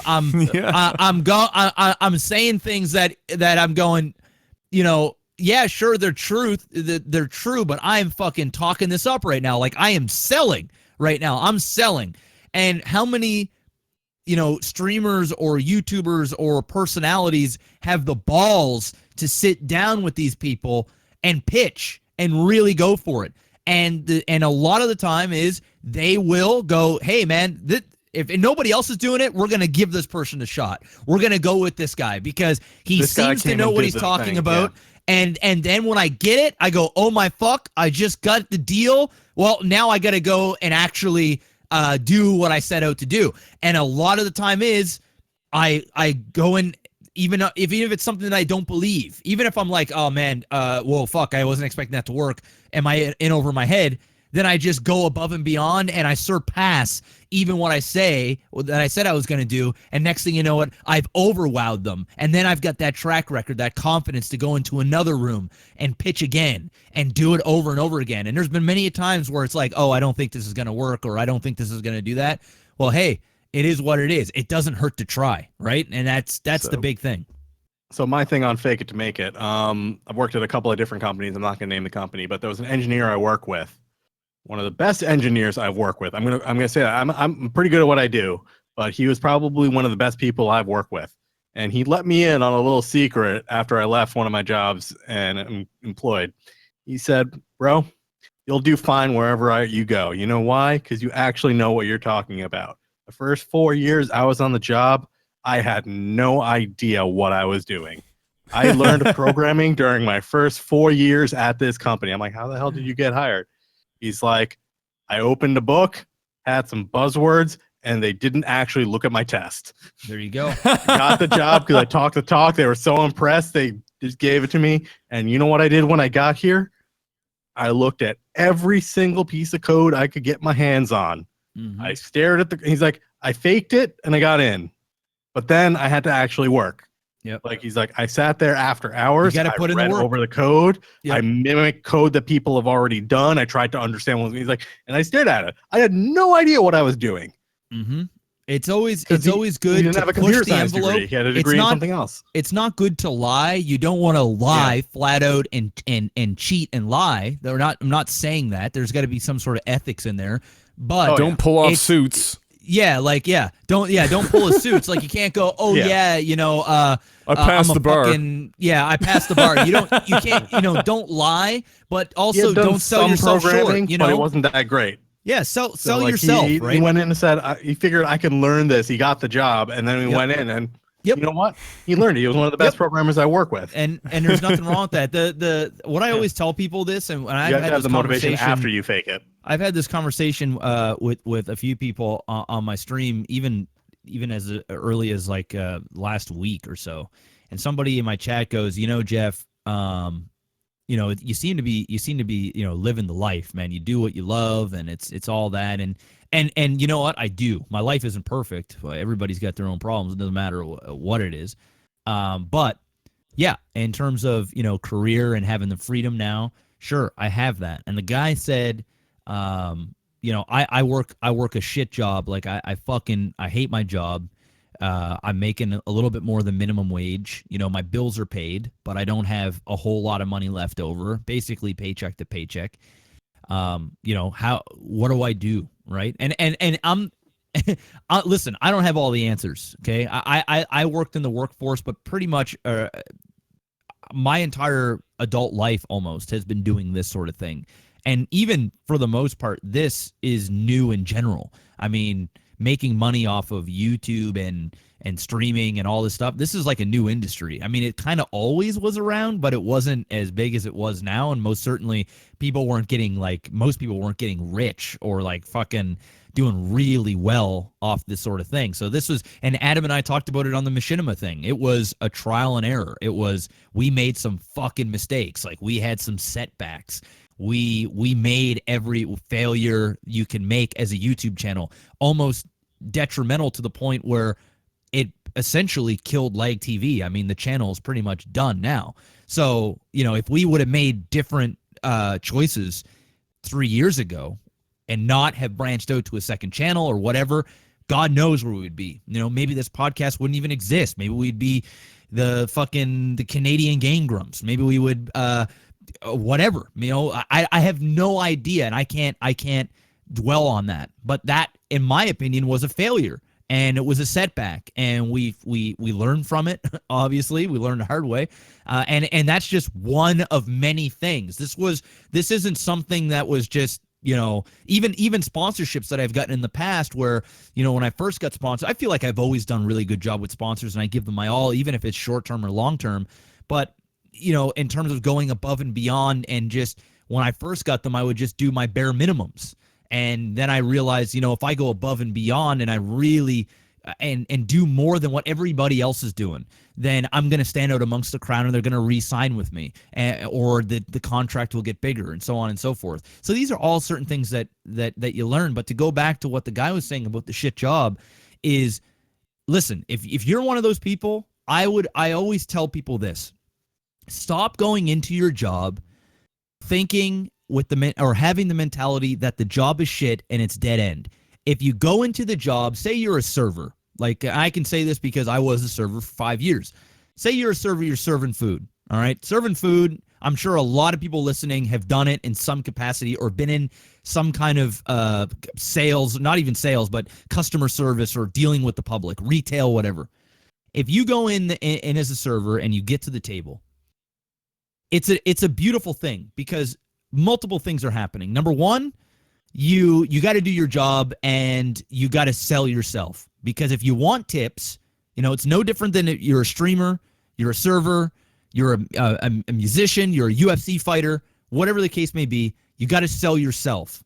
And so when you're a server, if you go in there like, oh, this is a shit job, like, hey, how may I help you? Oh, you want a quarter chicken? You want white or dark meat? Yeah, okay, cool. You want fries or rice? Fries? All right. You want gravy? No? Okay, cool. Coke to drink? Okay, cool. So you go and get that. You bring the food. You give them the bill. Thank you. Thank you very much. And that's the show. Sure, there's a transaction made. Sure, you've given service, whether it was fast or not or whatever. You've provided your bare minimum. You may have got a tip. You may have not have got a tip. But if you go in there without that mindset and you go in there on how to better yourself and succeed on every table individually, the fun thing that I used to do, and I used to get some of the best tips in all of every restaurant that I was ever at, because what I would do is every table was a different objective for me. I would go to one table, and if it was young people, my whole demeanor would change. I'd be looser. I might even cuss. I might even say, hey, how's it going, man? Oh, yeah, it's hot as shit out there. I would say little things like that. And of course I would use my judgment from dealing with people. Sometimes I'd fall a little flat. Some people look at me like I got 10 heads, but for the most part, you got to be a chameleon. If you got older people, you want to be more polite. You want to put extra napkins down. You want to, do certain things for certain types of people. And of course that requires some stereotyping and all this other fun stuff. But the reality is if you go in there with a mindset of wowing each individual, you have no idea what kind of table you're going to be serving. You might be serving a CEO of a company and he loves your service and he needs somebody in sales or somebody that is a good talker and he's looking at all the other servers around and they're all just fucking diddling around and doing nothing on their cell phone behind the bar or doing whatever. And if you go there and you bust your ass and you work it for every single individual table, or if you go to work and you complain about your coworkers like, oh, fuck Joe Blow, he's always taking smoke breaks every 15 minutes, and I bust my ass more than 3 of these other employees, and they get paid the same amount as me. This is bullshit. Why am I always getting the shitty shifts? I can't fucking stand this person. I get anxiety even going there and dealing with my dickhead boss. If you keep going to work like that, you're going to get the same fucking results, and nothing's going to change. If you go in there and you bust your ass and you stop worrying about what other people are doing, and I always tell this even to my wife, and if she's talking about shit that's going on at work or whatever, I say, listen, babe, if you just focus on you and you go there and you bust your ass, you are going to stand out amongst the crowd. Your bosses are going to realize it, and even if your bosses don't, you're going to know it. The people around you are going to know it. And eventually, the hard work will go noticed. It won't go unnoticed. I'm telling you, you're going to run into a person at the right place at right time. People say that, oh, success is luck. It's when preparation meets luck. And then when it hits and you seize the moment, that's when, the magic really happens. If you're not consistently working towards it and that luck, that lightning in a bottle strikes, and you haven't been working on what it is that you're doing, not only as a person or the service that you're doing, you're going to miss that opportunity. That right person is not going to take notice of you. They're going to take notice of the other person that isn't crying about their coworker, that isn't crying about their wage, that isn't crying about that, because you're just dialed in on improving yourself. And I'm telling you, the shit will change. It may not happen overnight. It may take a little while. It may take a year. It may take months, however long it takes. But eventually, shit will turn around. So if you go in with a different mentality, I'm telling you, not only will your job be more enjoyable and you won't want to fucking jump off a bridge, because trust me, I was there. Retail is fucking god awful. It is awful. I don't even like most people. I can't, I'm not even, people just annoy me, right? But it was a challenge, and it was fun. It was fun winning. It was fun winning people over, giving people good service, having people know your name when you come in, knowing what people are going to order before they even order it, have their drinks ready for them, going above and beyond all these things. I know I keep using the restaurant thing, but you can do that in any type of avenue on any type of job, whether it's sales, you're a real estate agent, you're a fucking, you're a firefighter, you're a policeman, whatever. You can apply those same principles. Well said. That's it. I have no follow up at that point. No, I think it really is that most people do inherently know, what it takes to be successful. I think sometimes when people ask this question, they're secretly hoping Yeah, that you're going to give them a different answer, right? You're going to be like, Yeah. you know what? It's you're all fucked, luck, bro. Yeah, you're pretty much fucked. It's all luck, so you're fucked. Don't try. I think that's like they want to have an excuse to not have to put in a lot of work into whatever they're doing.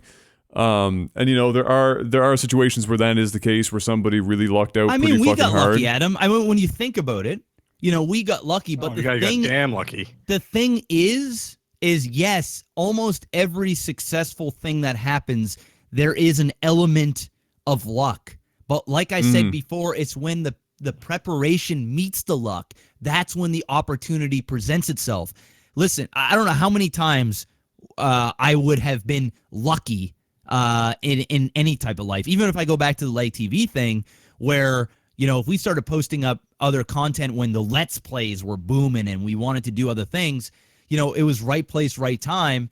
The thing is we didn't prepare correctly. We didn't make the right decisions because we weren't on that path to go there. We were kind of doing our own thing and listening to other people, and we fell for that. But there is an element to luck to it, of course. We got fucking lucky. The StarCraft blew up. It was all the stars aligned. You had to get to that point for the lightning to hit you. Exactly. Luck is that lightning bolt, but you have to be there. Exactly. And if that you're was not your preparation there, to get you you're not there. getting struck, right? It's just not going to happen. The lightning's going to strike somebody else, or it's going to strike nothing, and it's going to go to waste. So it's a matter of just putting yourself in the best position to get lucky. That's what it is. That's the best way I can word it. Yeah, I think that's accurate. Well, gentlemen, I think we should wrap this up because we're crossing. I believe we're getting awfully close if we haven't crossed the 3-hour mark. So this is a good time to wrap it up. Ladies and gentlemen, thank you so much for listening. It's been a pleasure as always. Hopefully that was an entertaining one for everybody out there on Twitch, as well as those listening on YouTube and beyond, on iTunes and so on and so forth. We are getting really freaking close. Woo! Somebody do a check on that Patreon. We actually hit the 5K. No, we're $33 away, but I believe by next... I know. I was kind of hoping we could celebrate here, but I believe by next podcast, as long as we don't have as long as Mr. Miyagi or somebody like that goes, virtually anybody drops out, then we're fucked. But we're getting awfully close. Yeah, we're going to be awfully close. So so the movie stuff type deal, we could be doing that in the not too distant future. So that would be pretty awesome for sure. So thank you for all the support, guys. It's been absolutely incredible as always. And keep those reviews on iTunes coming if you can make it happen.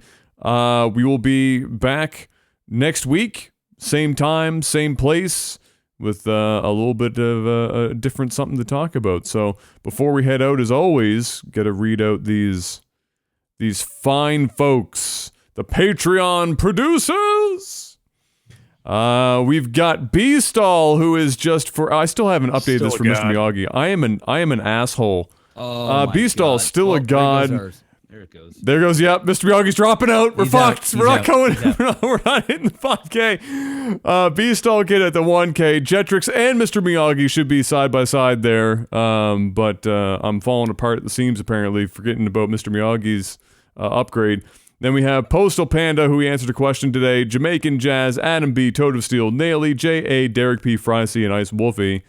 Thank you guys so much. You're all legends, and everybody else that have been hopping on that Technical Alpha Patreon. You guys will have your next round of retro versus stuff coming up that will be released, and so you can look forward to that if you're at the $5 or higher tier. And yeah. bringing out the deliverables too, so that's happening. You guys Yeah, are yeah, finally I've gonna got get some stuff. all the envelopes, like all the little padded mailers came in, the label printer came in. I have it all set up. Just waiting on something from the vendor to give the fix for the stickers, but I have some of the photos taken. So you're going to start getting all of that soon. Probably by the end of It's July, coming. everything will be shipped out and you will have it in hand. Yeah. The time is coming. So thank you guys once again for all the magic.